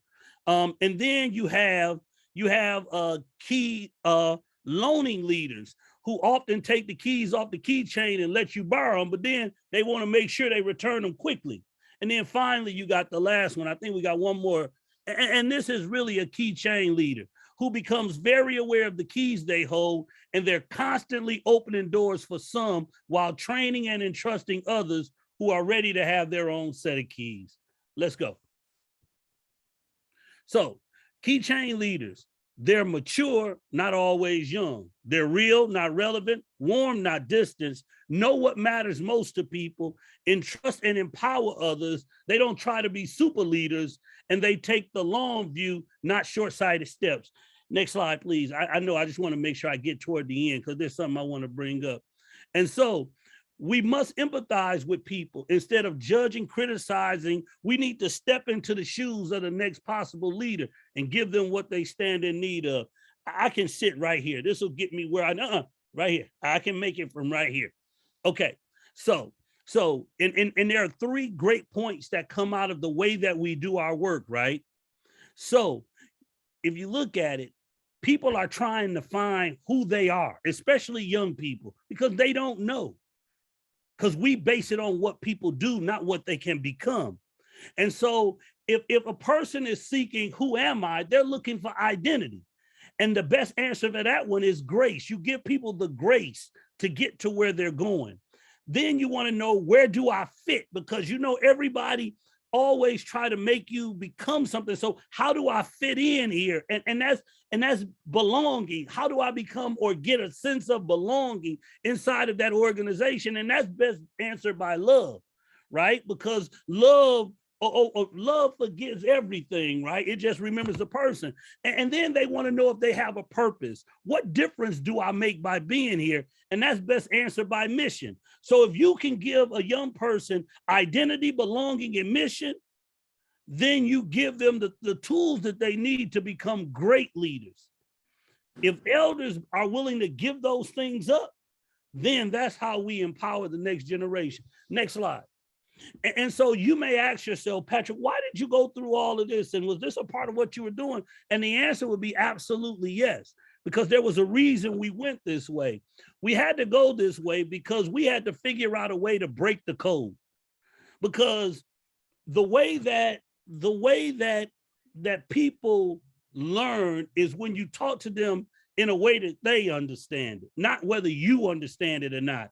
And so what we call this is code switching. Code switching is defined as the practice of alternating between two or more languages or varieties of language in conversation, right? So I may say it this way, but I may have to tell them I mean it this way. Most data that is collected has or never will make such a switch, right?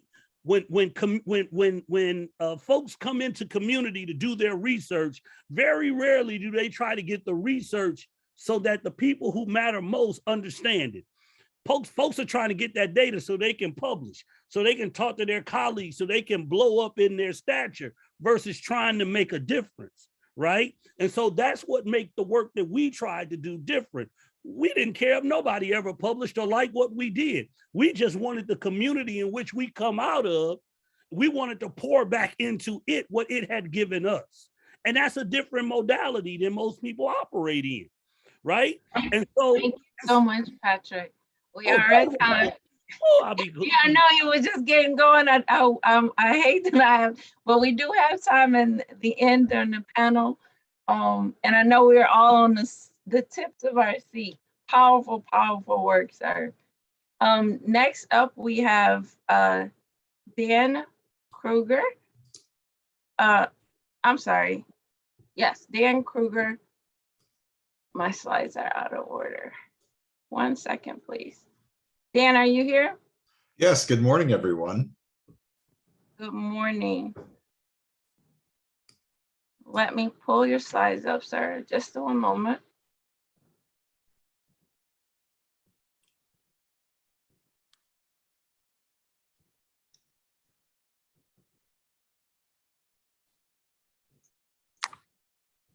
Dan, you can go ahead and introduce yourself. Hi, I'm Daniel Krueger, and I'm presenting on the Speak to Your Health Community Survey, which is a project that it seems like more than half of the participants have been involved with. So this feels a little bit like a reunion. So it's virtually nice to see and hear from everyone again. And look at that. So there's the title slide. Nice pictures that you guys might be familiar with because they're very nice. So we tend to use them across, many presentations, but it really fits, the theme of work that we're doing. And this is a community-based collaborative project. So from the start, community-based organizations and community institutions were involved throughout the process. And many of you are familiar with it. So I will, go to the next slide and talk about the specific aspects for this presentation. We've learned a lot of lessons. One, that activities require sustained time and effort. I think this is something that is a reoccurring theme. Everything takes more time than you anticipate, and it takes continual effort. There's unanticipated events that will affect the project plan, sometimes in very major ways, as another reoccurring theme. The importance of documentation and communication. This is something that I will emphasize as I talk about some of the events and parts of the program, but it's something that you might think of as an afterthought. We're doing good work and we're doing the right thing, but at the same time, at some points in time, you wish that you had better documentation of activities and agreements for things that might arise in the future. And the more complex the collaboration, the more time and effort is needed. So if there's a lot of parts, a lot of pieces, and pieces from different systems. In the previous presentation, the speaker was saying how, well, we have different sorts of goals. In other presentations, people have, different ideas of what it is that the project might be bringing of value. So, that's something that, you'll want to discuss and work out. Next slide, please. So the strengths, there's, continued interest in the project from across sectors, from the community, from community institutions, and then also some from researchers, both those who have some connection or even affiliation with the project, as well as external researchers. This is one of the very few data sources for Flint. It's a community health survey that's across Genesee County, but many research projects are in Flint, and many people, even from outside of the community, have projects where they want to come in and understand health patterns. So they're looking for sources of data, and there's a wealth of data and distributed expertise amongst the partnership, and then also adaptability to change.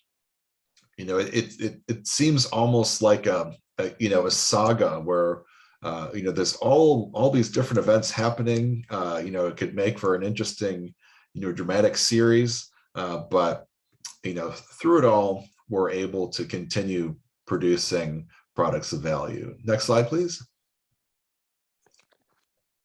So the COVID pandemic has been a challenge for everyone, and especially for this project, because so many of the components were intended to be in person and face-to-face.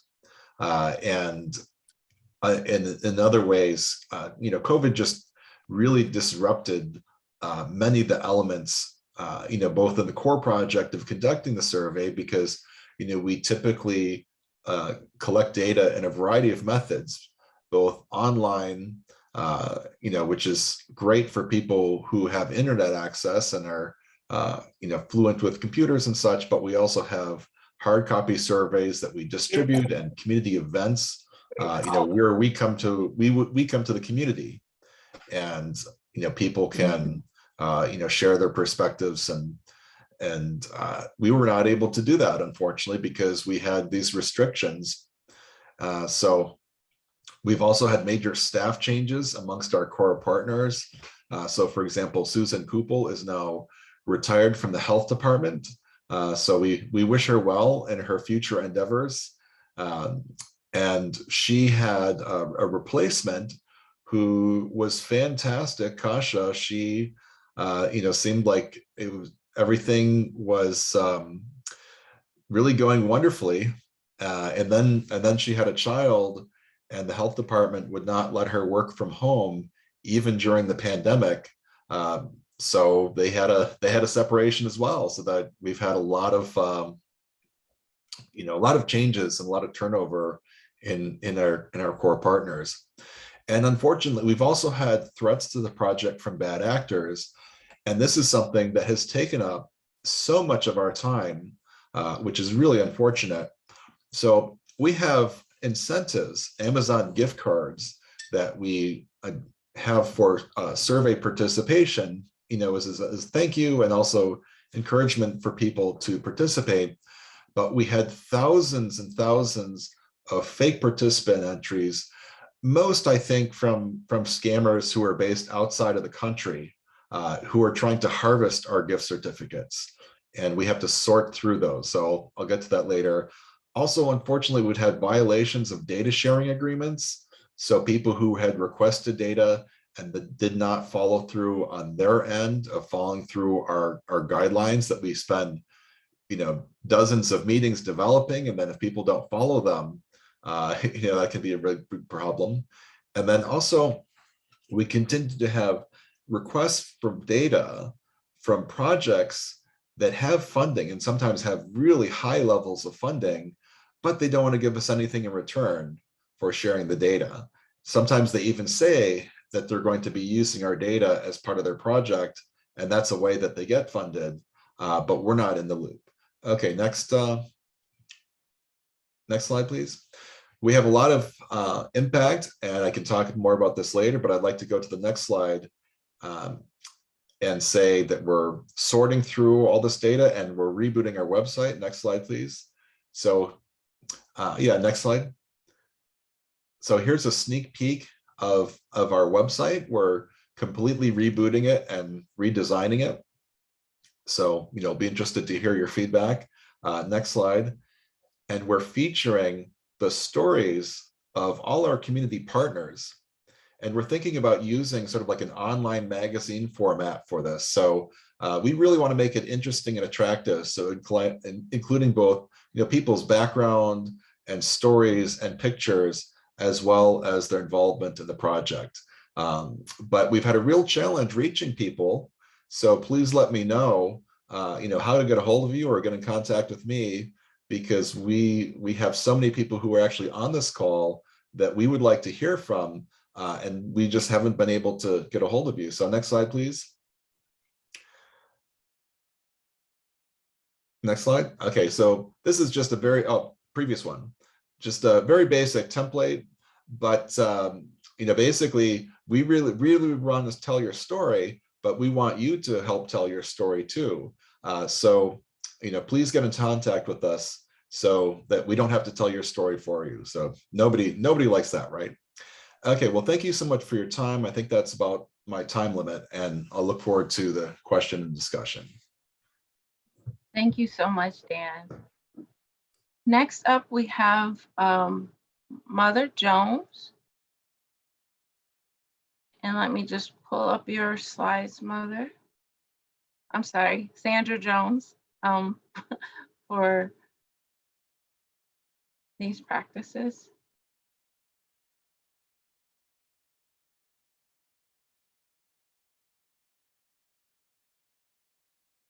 Good morning. I see a lot of faces that I know. Good morning. Where'd you go? There you are.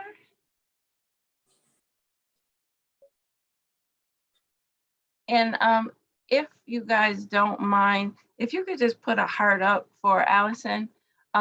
She has been doing great in assisting with timekeeping. We were able to ping her. So thank you so much, Allison.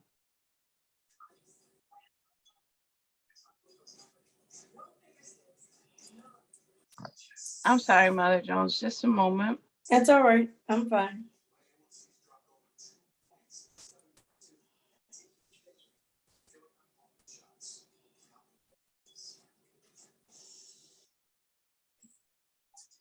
Here we are.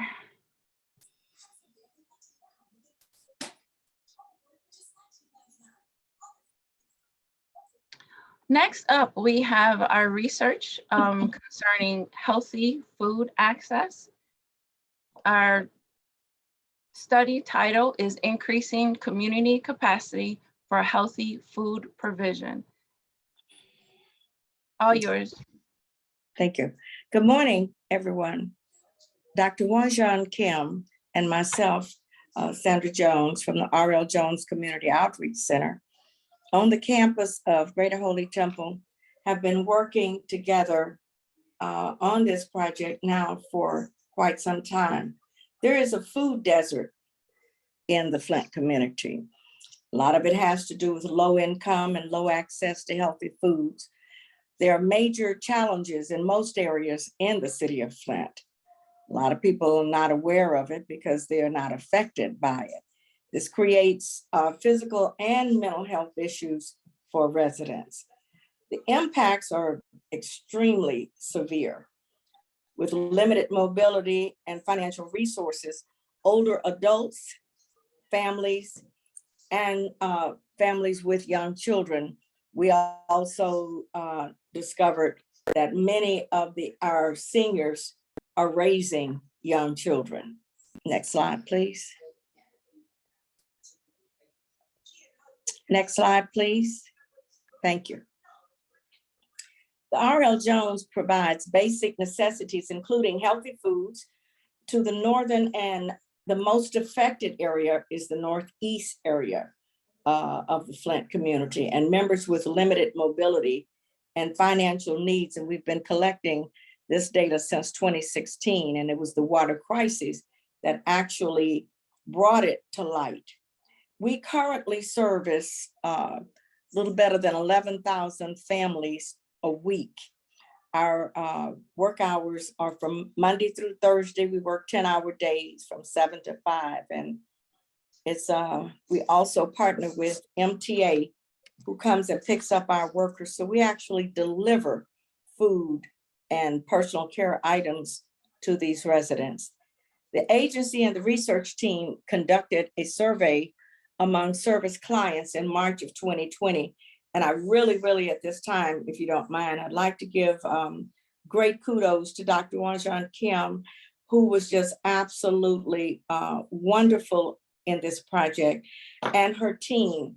We did not just take surveys, they actually rode with our people. So the data that you are seeing from us is actual time data for her team.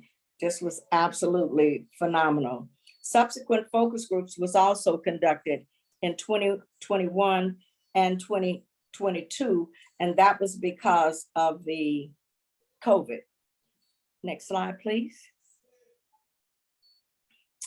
Our agency's goal and expectations was to understand unmet needs of the community members, to increase efficiency of our services that we were providing to the clients. We wanted to make sure that what we were doing was what was needed, and not just that we ourselves had just uncovered something, but that it was actually a need in the community. And I'd like to interject right here. When we started the process in 2017 of delivering, we started out with about 37 households.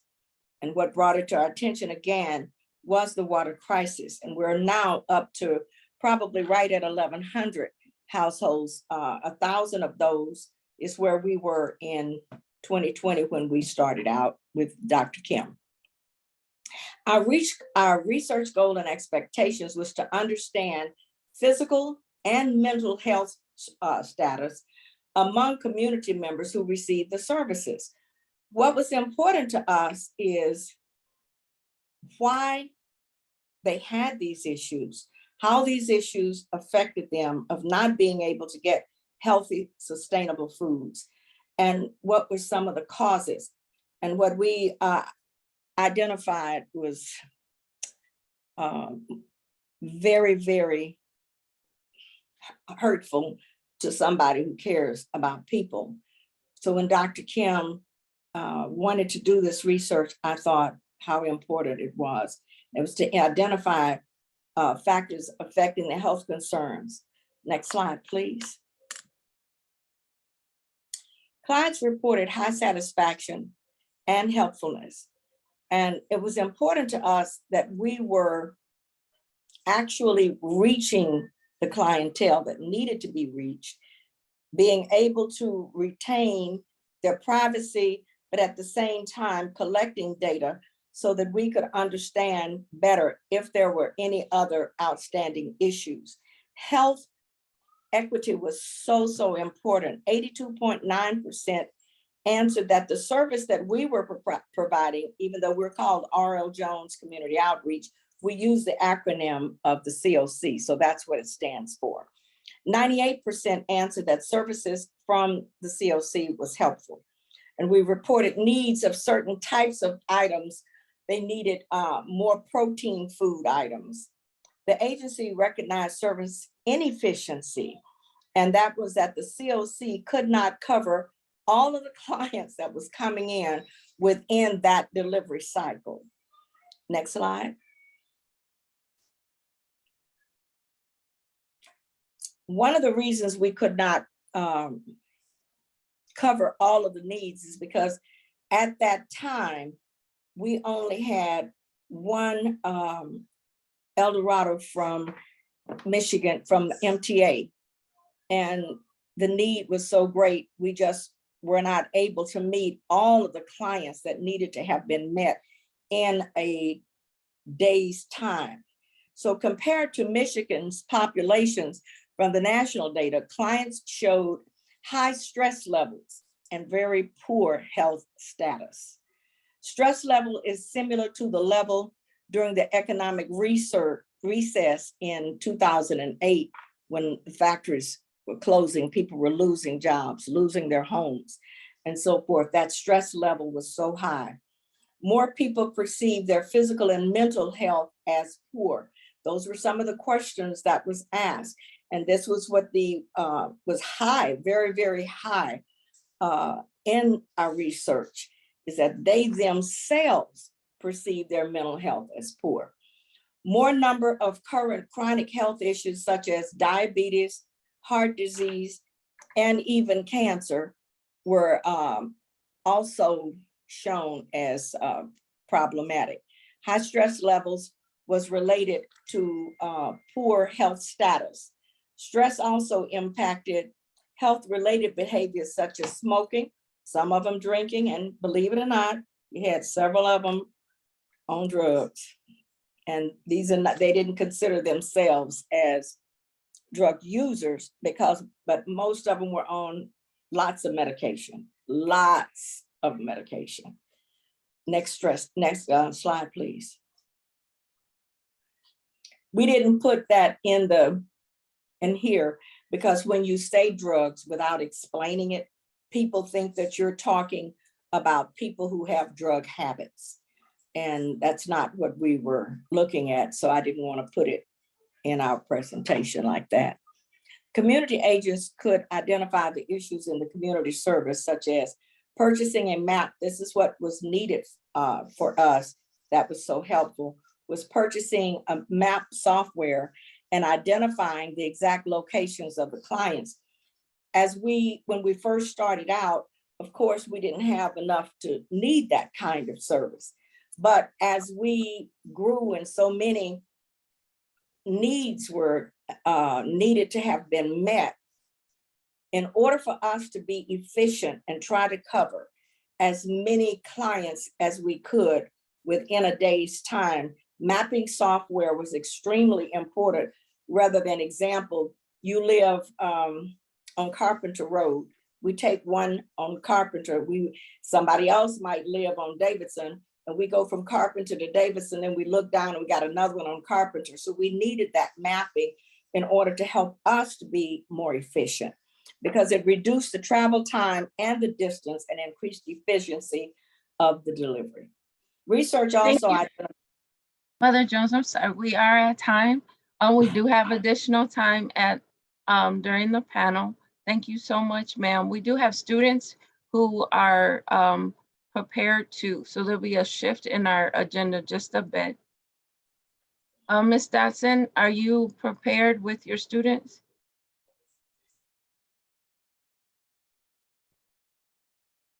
Hi, Athena. Yes, we're here.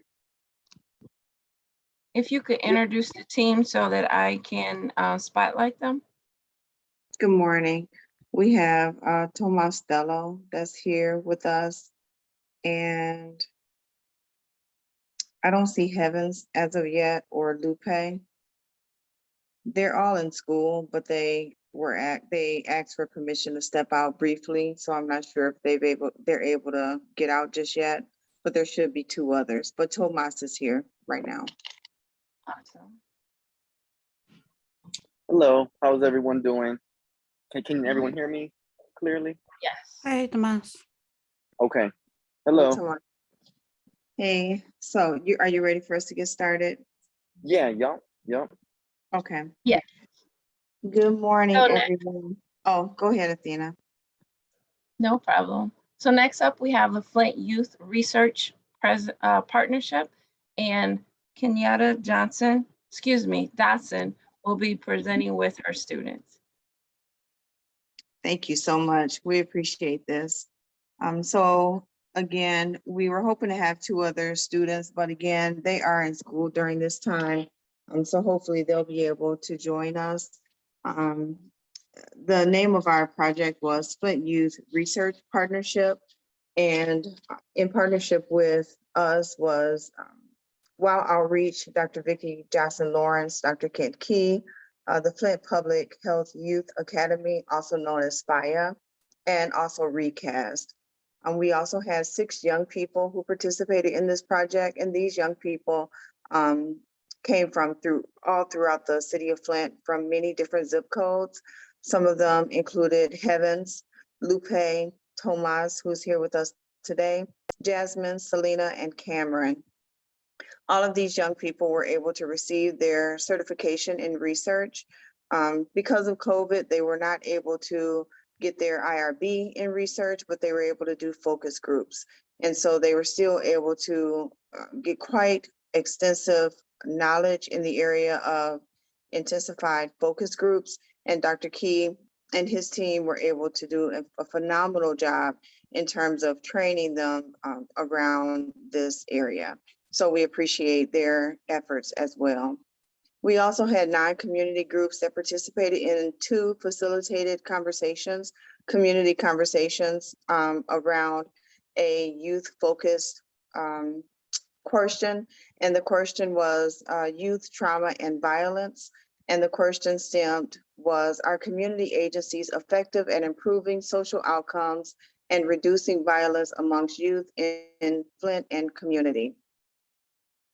The focus groups included Flint residents and community agencies, youth, faith partners, and they all contributed to the question assessing improvements in social outcomes and reductions in exposure and participation in violence amongst Flint area youth. There were 9 community groups that participated, some of which included Boys and Girls Club of Greater Flint, Sylvester Broome Empowerment Village, YWCA, Flex High, Southwestern Community Education and Southwestern High School, MDHHS, MYOI, and Second One Network, as well as WOW Outreach. Our community partners over a 6-month period, and it was so long because COVID-19 hit. The WOW Youth Ambassadors endured many challenges over this time period as they continued to heal from the traumatizing effects of the water crisis. These young people experienced many losses during this time as well, not only losses from the water crisis, but also losses from COVID-19 and from violence as well. They also impacted violence from the loss of friends and family from gun violence. The youth started this project meeting in person at the MSW building in an open classroom. They very seldom ever missed a meeting. They came to every single meeting. Quite often, youth participated in attending these meetings faithfully with Dr. Key and their FIA group, as well as Dr. Vicki Johnson Lawrence. However, when COVID-19 hit, the university shut down, families went into isolation and quarantine, and all in-person research was prohibited, and our partners recast went into a place of transition due to leadership changes and limited capacity. However, the young people connected to this project refused to quit. And so this is where we are today. The project objectives of the partnership and research were to establish a youth decision-making board trained to interact professionally in the area of contacts with young people where youth were able to lead, train a youth board to pose and answer specifically and scientifically sound research questions, and connect a youth board to existing entities to support sustainability beyond this grant. And as you can see today, and you may have even seen in the community, these young people are doing just that. Just yesterday, Tomas won an award for Youth of the Year through Voices for Children. And that includes what he's doing in terms of research. We understand that to effectively engage youth as developing researchers to improve our communities, they need skill development to be informed participants while bringing their personal experiences into research environments and conversations. And we believe we have been successful in achieving these outcomes.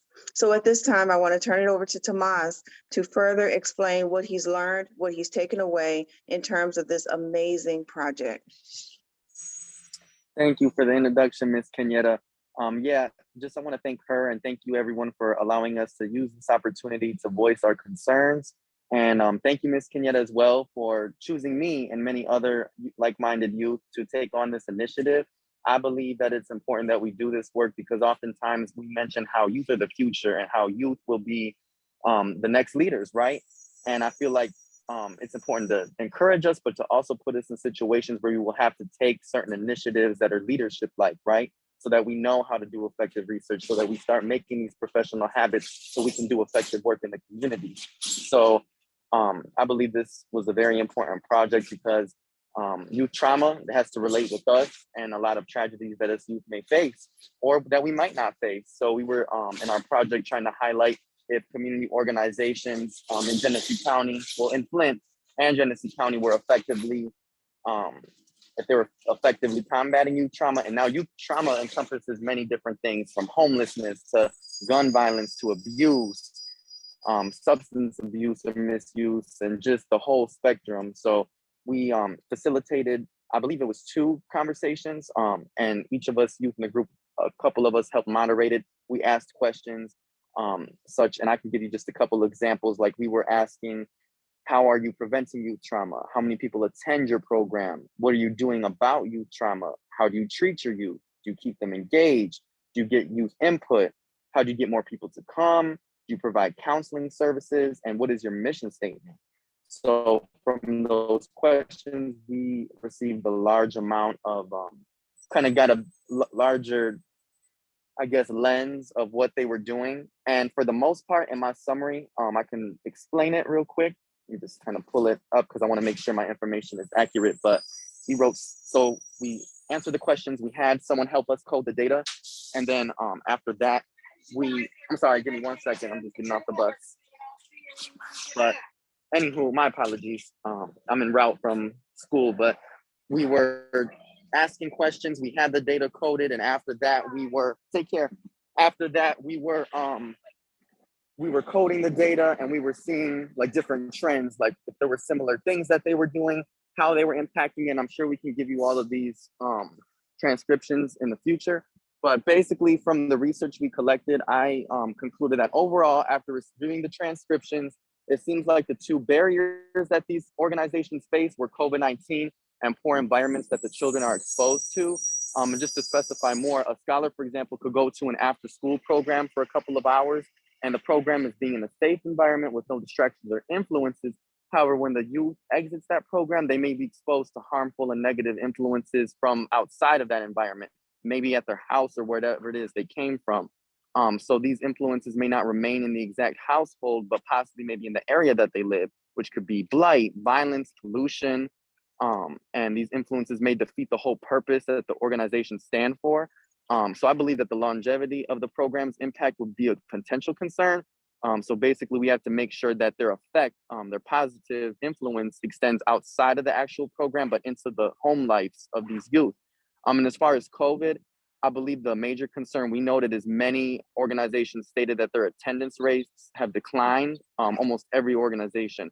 People saying more than half, around half of their attendees have reduced due to these circumstances. And someone said that a smaller barrier seemed to occur. And something else I noted was during our interview process, I noticed a small barrier that when we would ask certain questions, we would not receive a straightforward or concrete answer. This occurred on questions such as how the organizations address youth trauma. Some just described youth trauma like they described what it was instead of describing what their efforts were to combat it. So that was one little flaw that I noticed during our interview process. But overall, it was a very dynamic group of organizations, and I believe that they're giving thorough care. I believe it's just a matter of working through the pandemic, how to overcome these obstacles, and then lastly, just making sure their impact really reaches them. Because I could go to an after-school program after school that's safe, and then I could go back home where there's a lot of drug use, where there's domestic abuse, whatever have you. So I feel like for the most part that the organizations are doing a great job.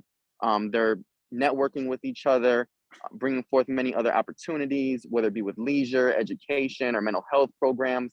And I believe they're making an impact for sure. So I'm proud to be a part of this conversation. And it was a great opportunity. Thank you so much, Thomas and Ms. Dawson. That was an amazing presentation. It's so good to have our next generation, our now generation of researchers presenting information. We do have to move forward. We have Dr. Leslie Scalaris who will be presenting. And Thomas and Heaven, if you are available, we will open up the panel after Dr. Scalaris's presentation for more input. Okay, thank you. Thank you, sir.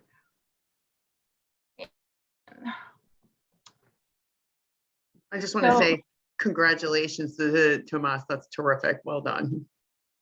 Thank you, man. We have Forming an Aging Coalition in Flint, Michigan. Leslie, all yours. Thank you. Thank you so much. I'm Leslie Scalaris. I'm a stroke neurologist and division director at the University of Michigan. I'm presenting on behalf of myself and one of my community partners, Ms. Erica Thrashall, who's the executive director at McFarland Village. So many of you have heard this. I feel like I'm like a regular at this group, so I will try to keep this piece short. Our project we've called Unite. So we started by using this funding to do focus groups with older adults in the Flint community and to do a needs assessment. What came out of that needs assessment was the importance of health and the importance of aging in place. We actually worked with our community partners, which was McFarland Village, McFarland and Hamilton Community Health Centers. And we supported them, we and the three of us, but really this was a community-led initiative led by McFarland and Hamilton to co-locate a clinic on the campus of McFarland. So McFarland, for those of you who don't know, is an older adult affordable housing complex. And so the idea was that we have a safety net, health safety net, and we usually make people go to it. Well, this time we're going to bring the safety net to the people, so people won't have to leave. The hope would be that this would allow older adults to age in place. And so the results of this is that we're proud to announce that the clinic was opened in August of this year. Next slide.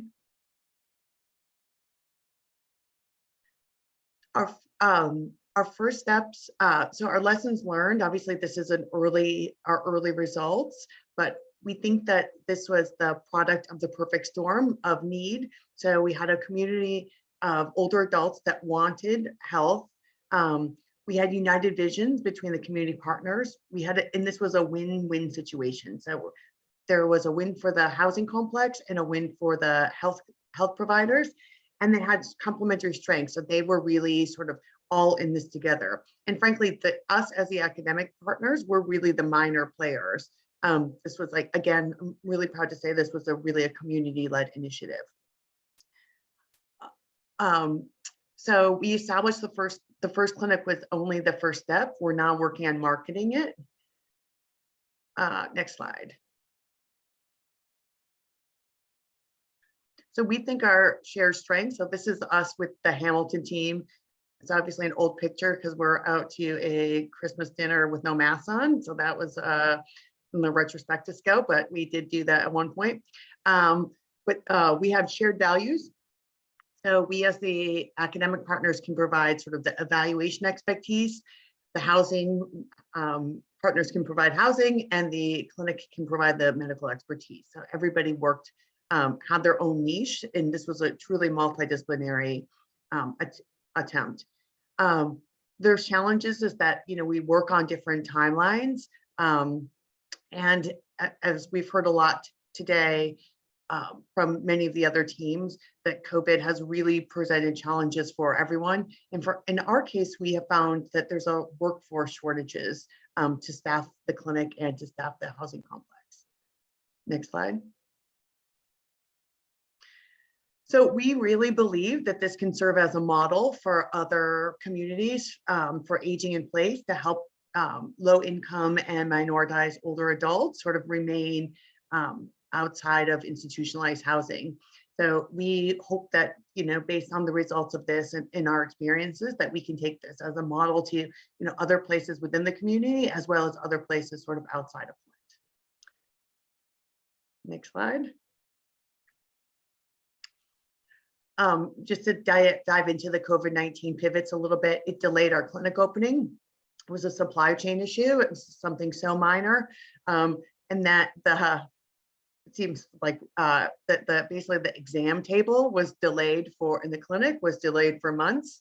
It's really hard to open a clinic without an exam table, so that caused us delays. There were initially reduced activities, so health-related activities at McFarland due to need for social distancing. And there was a big pivot to the outreach with COVID-19 vaccine. So we were really, you know, perfectly placed to do that, but it also took a lot of resources sort of outside of other things the clinic had intended to do at the startup. And like we've heard before from our other presenters, we switched to a lot of virtual interactions. Next slide. So our proposed next steps, we're going to complete our one-year evaluations. And then in the long term, we're going to support the continuing to function. We're going to disseminate our work as we think, as I said before, we think this can really be a model for aging in place among older adults. And we will we'll work toward other evaluations and other ways that we can take what we've learned and test it out in other situations. Next slide. I just want to thank you all. This is from our, so just highlighting some of our other work in the community. You'll see Elder Bailey on many of these photos.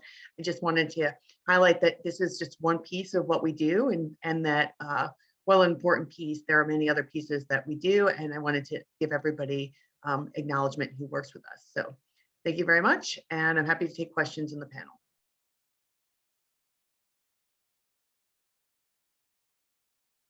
Thank you so much, Dr. Scalaris.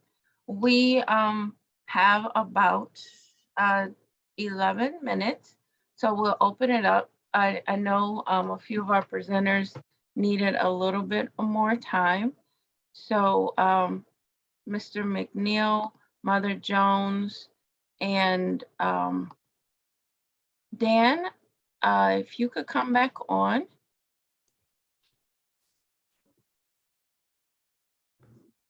Patrick, you wanted to finish up those last thoughts that you wanted to share? Sure. So at the end of the day, I was speaking on this idea of code switching and making sure that the information that you're trying to get community is for community, because sometimes it just doesn't feel like that's the goal and the role of what folks are trying to do. And maybe it isn't. Maybe that's just something that I deem important and others may not. So for me, it was making sure that the residents understood not only what we were doing, but presenting it in a way that they understood it, and that not only could they take it, but they could give and offer feedback from it. I'm just reminded of this last statement, and I'll get out your way, is that I remember the last time that I was with you guys, I think it was 2019, and I think we were downtown, right? And I remember I said these words, I said something like, don't push me, cause I'm close to the edge. And then everybody knew the rest of the song. And so I was really just, I was really feeling good about myself. But then I remember that we got folks like Tomas saying on this call, and the question becomes, how do you really help and make sure that the information that you're presenting, you're also able to present it to Tomas and those folks who listen to the same genre, but a different type of hip hop. And then I was saying, I was trying to figure it out. And then I just started thinking to myself, I was like, so what would I say, Patrick? If I had the opportunity to say something, what would I say as I was leaving the folks and letting them go ahead and do what they wanted to do? And it would simply be these words right here. It would be, heart been broke so many times, I don't know what to believe. Mama said it's my fault. It's my fault. I wear my heart on my sleeve. I guess I'll put my heart on nice so I can breathe. See, the idea is that they the same song. You're talking about people who are struggling, trying to find their way out of situations in which they find themselves in. And I believe if research is not going to do that, then research is losing a great opportunity to help change people's lives. Last statement, and it comes from my dear brother, Todd Womack. He said, when you are willing, what are you willing to sacrifice to grow young? If the answer is not everything, then it won't happen. Thank you. Thank you, Patrick. Mr. Mcneil, we're gonna take the mic from you really quick. Dan, do you have some few words that you wanted to finish up with? Sure, if you could bring my slides back up to the democratizing data section. I think that's where we left off. Yeah, I just want to briefly say that, we've been looking for ways to both better assess and better communicate the patterns that we're seeing to continue to document the impact of the Flint Water Crisis. So we've created items that use this color coding scheme. So this is basically based on water turbidity. So the actual level of contamination in the water that goes beyond any kind of verbal, item that people might say is subject to interpretation. What is people, what people vary on their perception of what good water quality means if they're not used to water that we would consider pure in one particular community. So we've gone, with this scale that's based on engineering documentation. So we're able to reverse engineer that and create a survey question with it. Next slide, please. Okay, so this is the standard practice, to ask this standard text question. Next slide. And we've been able to publish in the peer-reviewed literature with this, which is fantastic. But next slide. But this is great for researchers and people who are used to reading scientific journal articles, but this is not something that translates well, for folks in the community. So would a community stakeholder be able to explain this to a policymaker? And if not, they could run into a shut door. Next slide. So what we've been doing is, next slide, converting this into ways that we think, are more intuitive forms of presentation. So for one, we're using this color coding scheme to show the patterns of results. So this is the days of good health per month by the water turbidity. So you can see the water discoloration there directly. And then next slide. And then we've also been converting this into calendars so people can see directly, okay, so if somebody had this level of water quality how many days of good health do they have per month? And what you see is, on the left-hand side, people who have, clean water, everyone has some down days, a month. So on average, there's like 4 days where, poor health interferes with their daily activities. But look, as you go up in water contamination, the number of days you have gets shorter and shorter. So at the highest level of contamination, people have basically lost about half their month due to poor health. Next slide. We've also converted this into clocks, so you can see this pattern represented in the time of day. And we think that, this is a great way to translate our scientific research in ways that makes intuitive sense to people who are non-researchers. So thank you for your attention to those slides.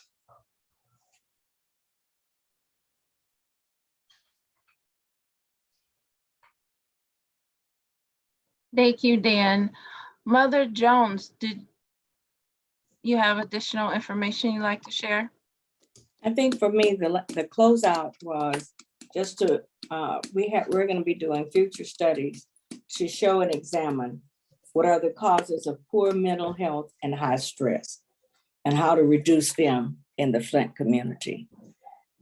We do know for a fact that being in a food deficiency creates a lot of this, but we want to take it a little bit further and see how we can affect it. Thank you so much. Thank you, Mel. Kenyatta, I see a few additional students. Did you want to share any closing remarks? I know Tomas, you may have had some thoughts you wanted to share as well. You're muted, Mel. Oh, hi, yes, I see Guadalupe on. I'm not sure if Heavens is on or not, and Tomas is still on.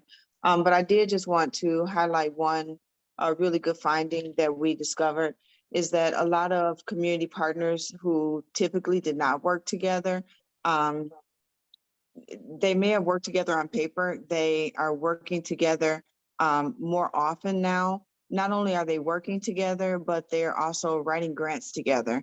They're leveraging their resources more often. And COVID, the water crisis, situations that the young people are going through, families are going through, has forced a lot of organizations to do that. So bad situations have made people work together even more, and that's a good thing. So, and we want those trends to continue. So with that being said, I'll turn it over back to the young people. Guadalupe, would you like to share? Yeah. So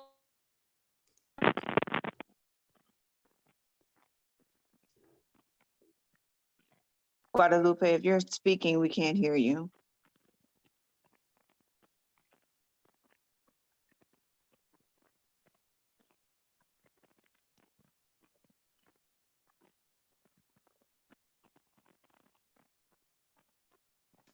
Lupe? Looks like we lost her.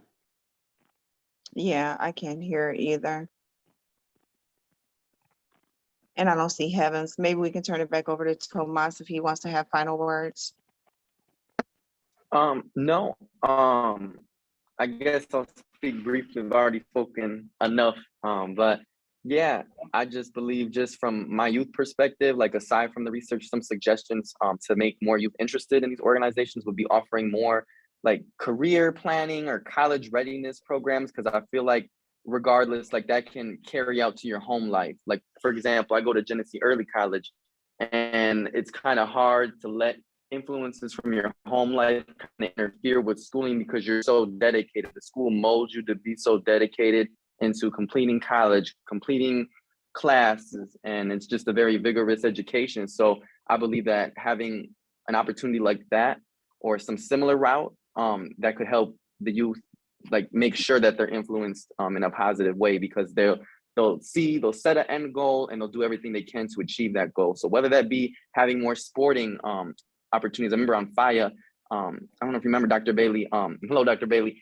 I don't know if you remember, but once on the Public Health Academy, we had a speaker and he had a program with Hamady, and he did like a basketball program, and a lot of youth were engaged. So I believe being relatable and targeting how they would like to be targeted, that would really help address the traumas, because once they have something that not even just distracts them in the moment, but that helps them kind of shift their mindset, I believe that that could really help make progress, in my opinion.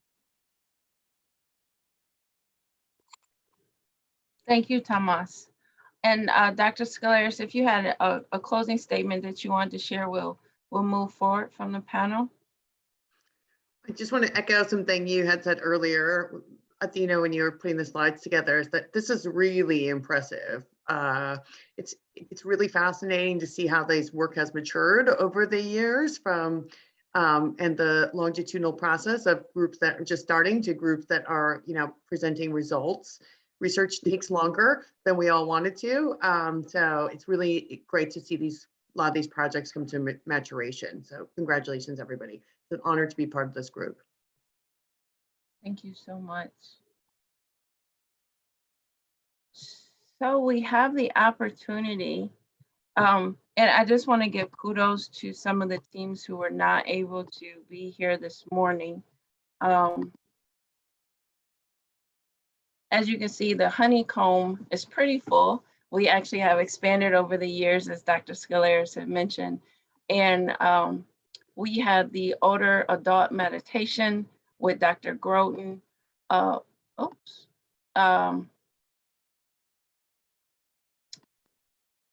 YPAR with Dr. Caldwell, CARB with Mr. Evans and Dr. Key, informed consent with Dr. Deloney and Dr. Hutchison, and HIV prevention, which was out of U of M Ann Arbor as well. And here they are as again. So kudos to those teams. They sent their information and regards for not being able to be with you this year. And actually, Mr. Evans and Dr. Key provided a poster of their work, letting you know some of the dynamic work that's continuing to go on in the community far beyond the initial BCRA funding. I will turn it over to Dr. Wolford for a quick wordle, and then we have Dr. Samuels presenting information. Susan, you're muted. Susan, you're muted. There we go. Thank you so much, Athena. I really want to acknowledge all of the phenomenal work that's been accomplished in the midst of a particularly hard time with so many significant losses. It really is just amazing how much work has been done. And so I just want us to take a moment to acknowledge the power of partnerships and give everyone a round of applause for the work that has been done. I think we all okay.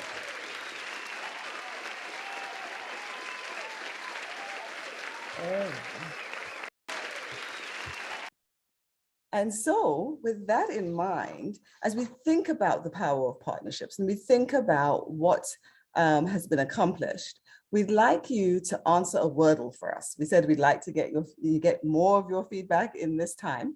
And so we have a question here. In one word, please describe the most important ingredient for a successful community academic partnership. So there are the instructions for how to do it. So if you're able to go to the link that's there, I'm not sure if we're putting it in the chat as well, Athena, so that people can get there easily. Yep, it's in the chat. It's in the chat. Okay, so if you can go to the chat, and then if you can type in after you text Athena McKay 452 and you text it to 37607, or you go in the link that's provided in the chat. If you can put in one word that describes the most important ingredient for a successful community academic partnership. And Athena, will that then show up on our screen? It should. Susan, could you stop sharing? I will stop sharing. Or that was giving us time to think. I've stopped sharing. We got the poll up now. So I'll take off the poll.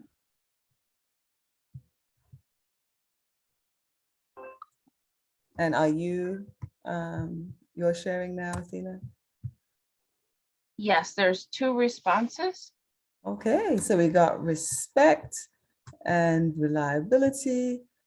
We'll give a few more moments for people to make it there. We'll give you time to think as we, oh, okay, we got trust put into the chat. So I don't know if anybody's able to put it into the, add that to the Wordle. So a lot of, I think most people are saying respect. I gotta get my glasses to see all of these. We've got collaboration. If somebody can add that to the Wordle, for, I don't know if Athena, if you're able to add words to the Wordle, we've got collaboration and trust being added there. Excellent. Wonderful. Communication. Wow. Okay. More coming. Relatability. Funding. Very important. Great. Well, thank you so much. I'm not sure if reliability been put in the chat. If we can add that to the Wordle. I love a good Wordle. And so we'll save this moving forward. So we're going to try and add the words that you guys are putting in the chat into the actual Wordle. So we've got commitment being added there. Oh, and transparency is getting, I think, a number of votes. Perfect. So I think people can continue adding to that. We will save it. We think that it's so important. All of these factors that you mentioned are vital to having a successful partnership. And that actually takes us to our next segment, in which we will be looking at our partnership dynamics assessment tool that Dr. Eli Samuels led us in the development and evaluation of the tool. And so many of you were instrumental in this process. And so right now we're going to hand over to Dr. Samuels, who will be sharing a little about that for us. Thank you, Susan. Eli, would you like to share? I know it might be easier to flow through the slides. Yeah, sure. Why don't I give it a shot here? All right, I can share my screen.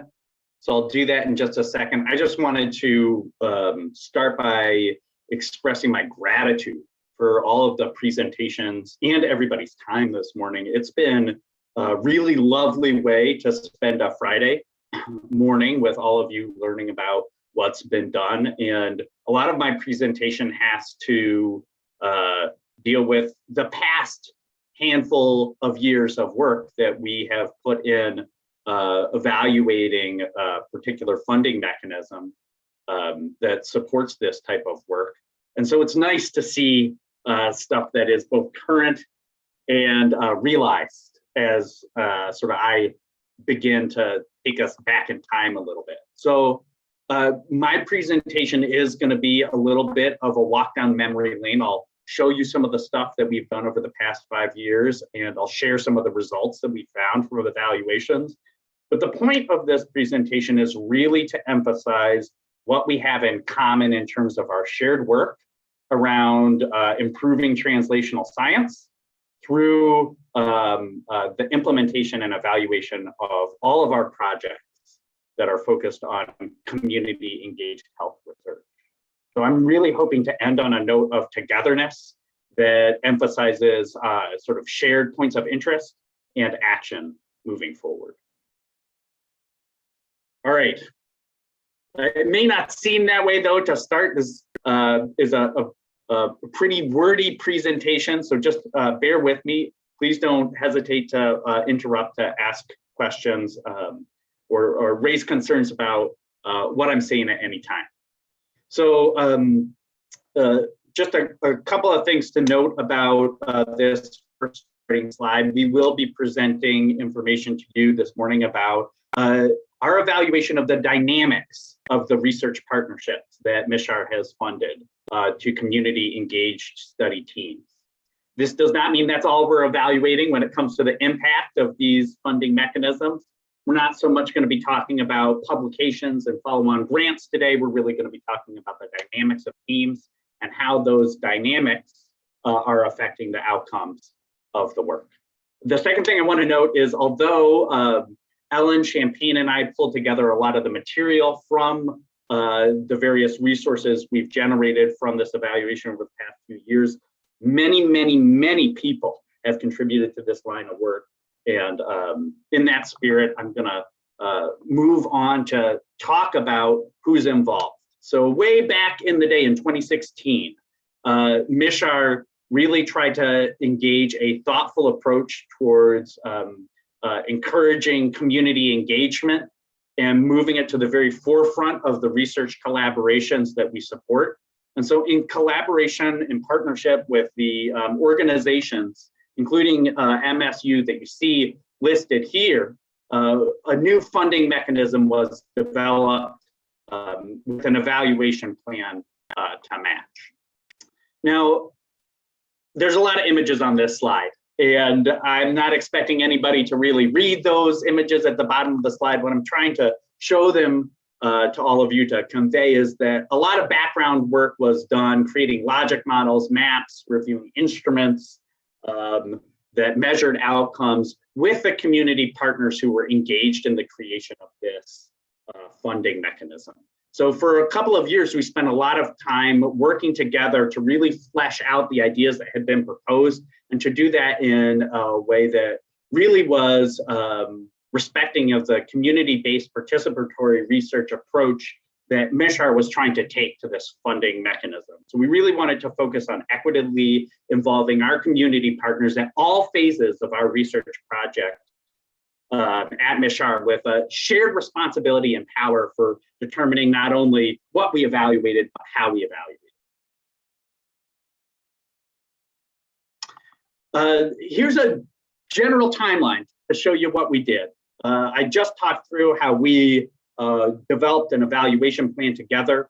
As part of doing that work, we identified new and existing measures and validated instruments published in the field that assessed partnership dynamics. We then went up for SERB review, got the SERB's feedback on our design, and then received IRB approval. We conducted a few focus groups too in 2018 and 19, I believe, actually, with study teams that had received MICHR funding to try to pilot our assessment. And then we conducted the assessment twice in 2019 and 2020. In 2021, we took what we had learned and distributed it to all of these study teams, and I'll mention a little bit more about that in just a moment.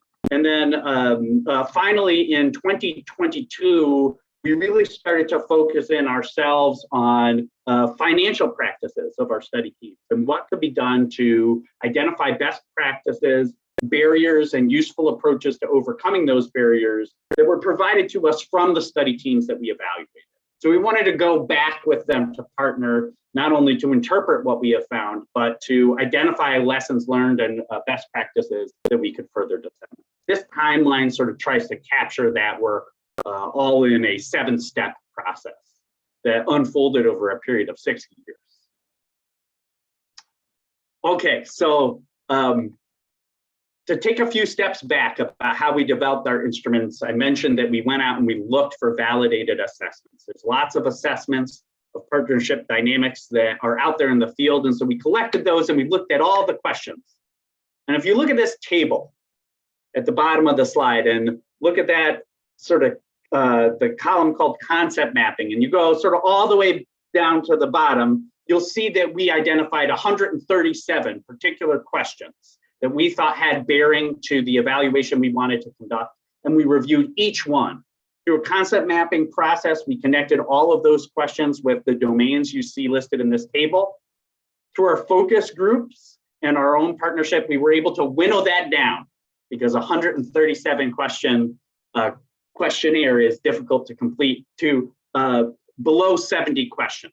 And that actually represented a great accomplishment for us, particularly because we added in new questions we did not see addressed in the existing assessments around finances and how they were handled. We conducted the survey, as I mentioned, in 2 years and tracked both community partners and academic partners' responses. We got a pretty good response rate at the individual level on both years of the assessment, and a really excellent response rate when it's evaluated at the team level. So how many responses did we get from each team? So lots of feedback. Yeah, yes. I'm sorry to interrupt you. No. Is it possible we're seeing a smaller version? We're seeing the preview. Can you? Oh my goodness. Yeah, I want to make sure we can.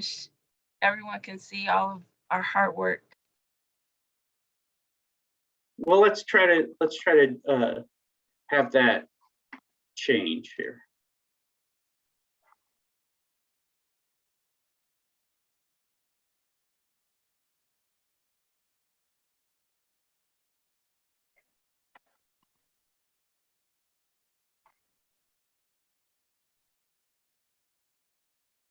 How about now, Athena? Is that any better?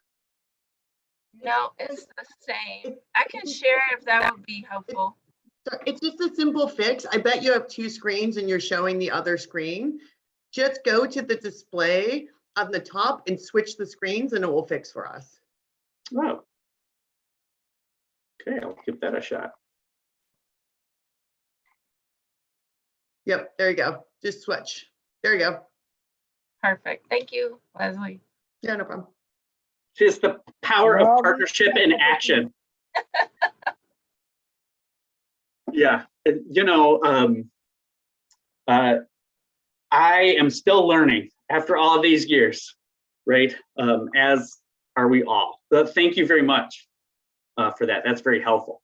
So yeah, you know, I do want to show some numbers, and it's good to be able to see those blown up so that they are legible. I really want to draw attention to that good response rate and the active participation of both community and academic partners on this slide. So here are a couple of results slides, and each of these slides I'm going to sort of follow up with the actual numbers that support the results. I wanted to try to bullet point these results so that everybody on the meeting can read them themselves. So here's some positive, increasingly positive perspectives that our community and academic partners alike reported over the 2 years that we conducted this survey. So community partners and academic partners alike increasingly reported positive views of the representation of diversity of their communities as it appeared in their study teams, the ability of their team to affect public policy being enhanced, and the ability of all of the partners to have their expertise or services that they provide increasingly utilized. So some positive, some growth and positive perceptions were reported over this time. There were also, and here are the ratings, the specific numbers. You can see all of the trend lines there moving up, in this case representing a sort of a positive increase in positive perceptions.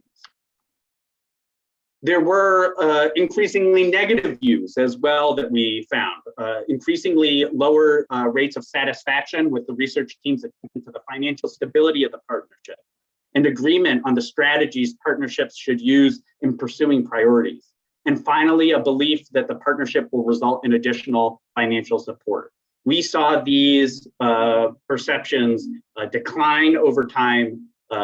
Part of the trend is no doubt influenced by the COVID pandemic.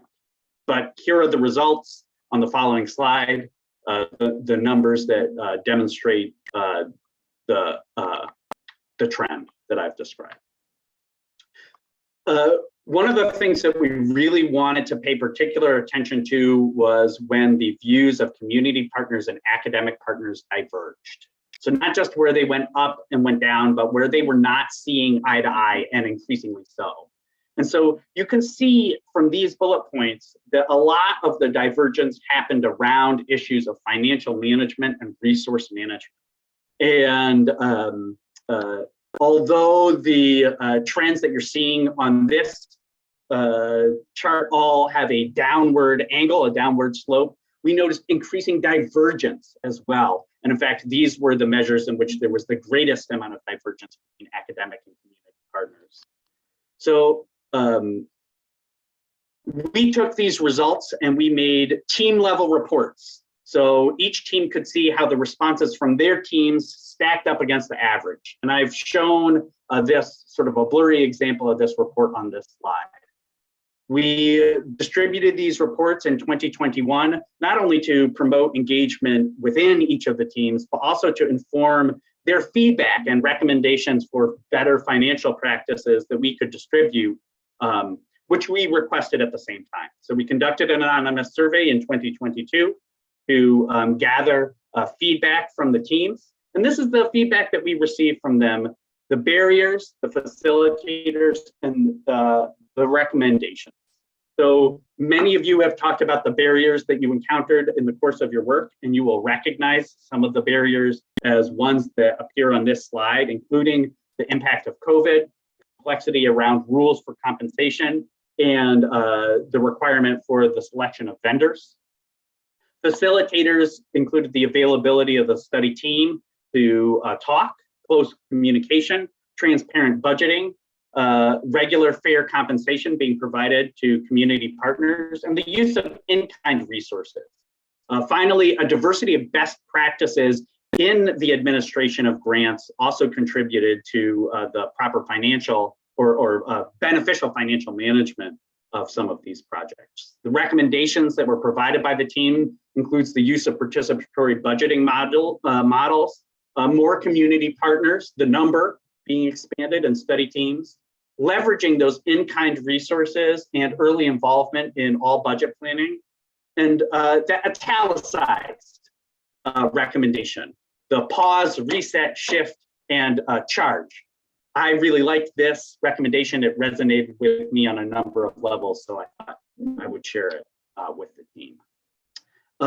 We will continue to support and assess the partnership dynamics of community engaged health research teams moving forward, and try to answer this question generally at the bottom of this slide, which is: what can we learn from the experiences and impact of these community engaged teams to advance translational science? And that's all I have for you guys this month. That was amazing. Thank you so much, Eli. You packed so much into 10 minutes. It's beyond phenomenal. And thank you really to all of the teams for all of their help in getting this tool developed. We are racing towards the end of our time together. And so I would like to say thank you to Eli and to everyone who's participated today, to MICHR leadership who have supported BCRA so firmly from the onset. And we're very grateful for that.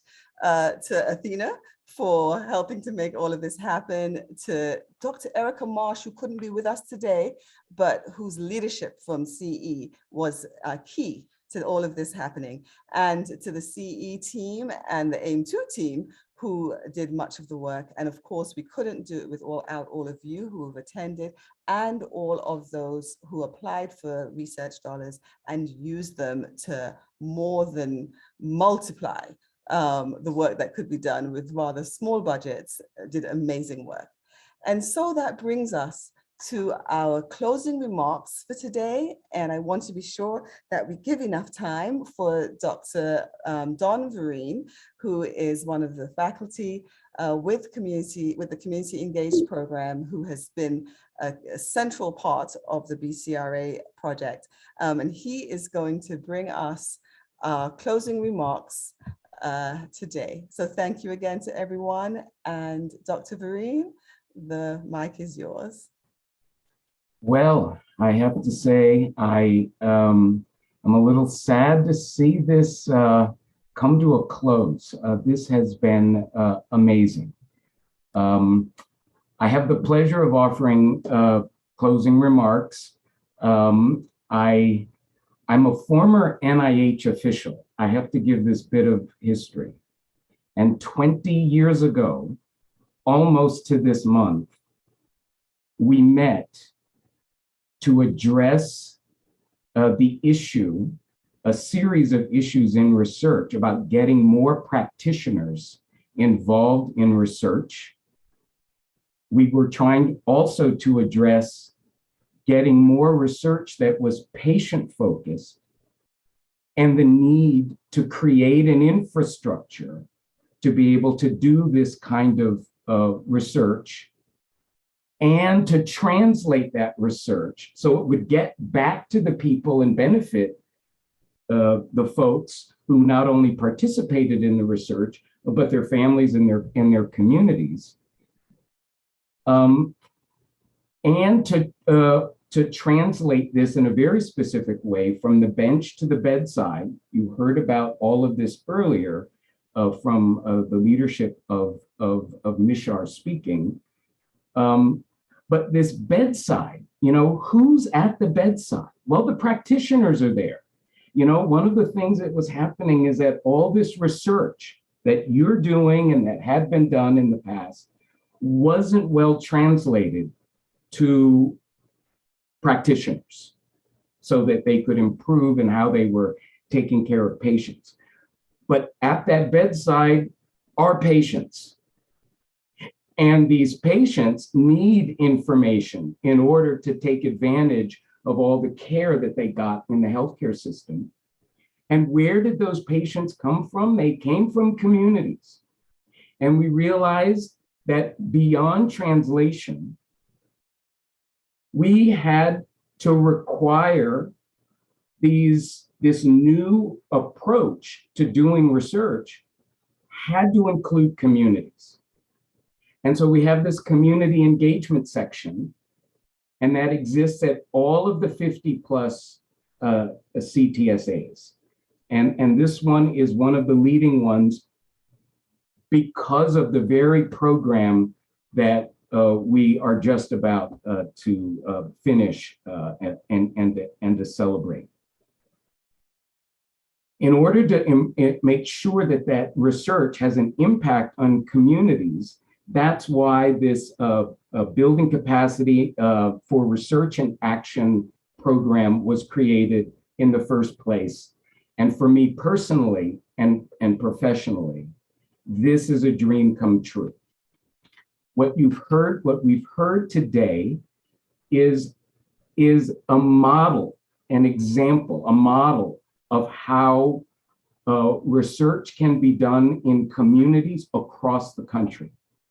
I am so impressed, so much want to continue celebrating and congratulating all the work that has happened. Just the idea that communities could articulate important issues, work with a partner, develop a partnership, an equal partnership, and deal with water testing, deal with youth trauma, deal with child literacy and health food access and intergenerational communication and aging issues. Very often, if you leave research ideas and topics to the wonks who are doing research, you wouldn't necessarily get what's important in the community. And we've seen that. I'm still so impressed with the community-driven health survey, the Speak to Your Health survey and its evaluation and its ongoing work, critical. The community-created SERB, the Community Ethics Review Board. These are critical structures that are really important and critical to research. And so this coming together in this annual program, it provides an opportunity for the research teams to not only see each other, but for the world to get the first peek at your work. This is the first step in sharing and translating your work. I also heard in some of the presentations that there are future questions that naturally come out of research. That's what happens in research. And sharing that to the world. Oh, we discovered this in our research. Here were the best practices, but you know what? Here are the next set of questions. That's absolutely wonderful and gives us an excuse to continue our partnerships and to make new ones. So there are some other common themes: the issue and importance of trust, communication, constant communication, the translation of findings, back to our communities, dealing with funding challenges, and what do you do? How do you react when everyone is hit with a pandemic? Concepts like the democratizing of data, really, really important. And just as important, as one of our community members told us, yeah, we have to wear our hearts on our sleeves. And that's, I think, an important concept that we need to write about, that we have to include in our collaboration. So let's celebrate, let's congratulate ourselves on a job well done, and go with peace. And thank you very, very, very much for all of the work and your sharing of it. And have a good rest of the day and the year. Thank you so much, everyone. More information, these slides and the abstracts from the projects will be shared with you via email. And also we hope to have the recording available for study team members who may not have been able to make it. Thank you so much for all your hard work in impacting the city of Flint. Take care. Thank you, everyone. Thank you.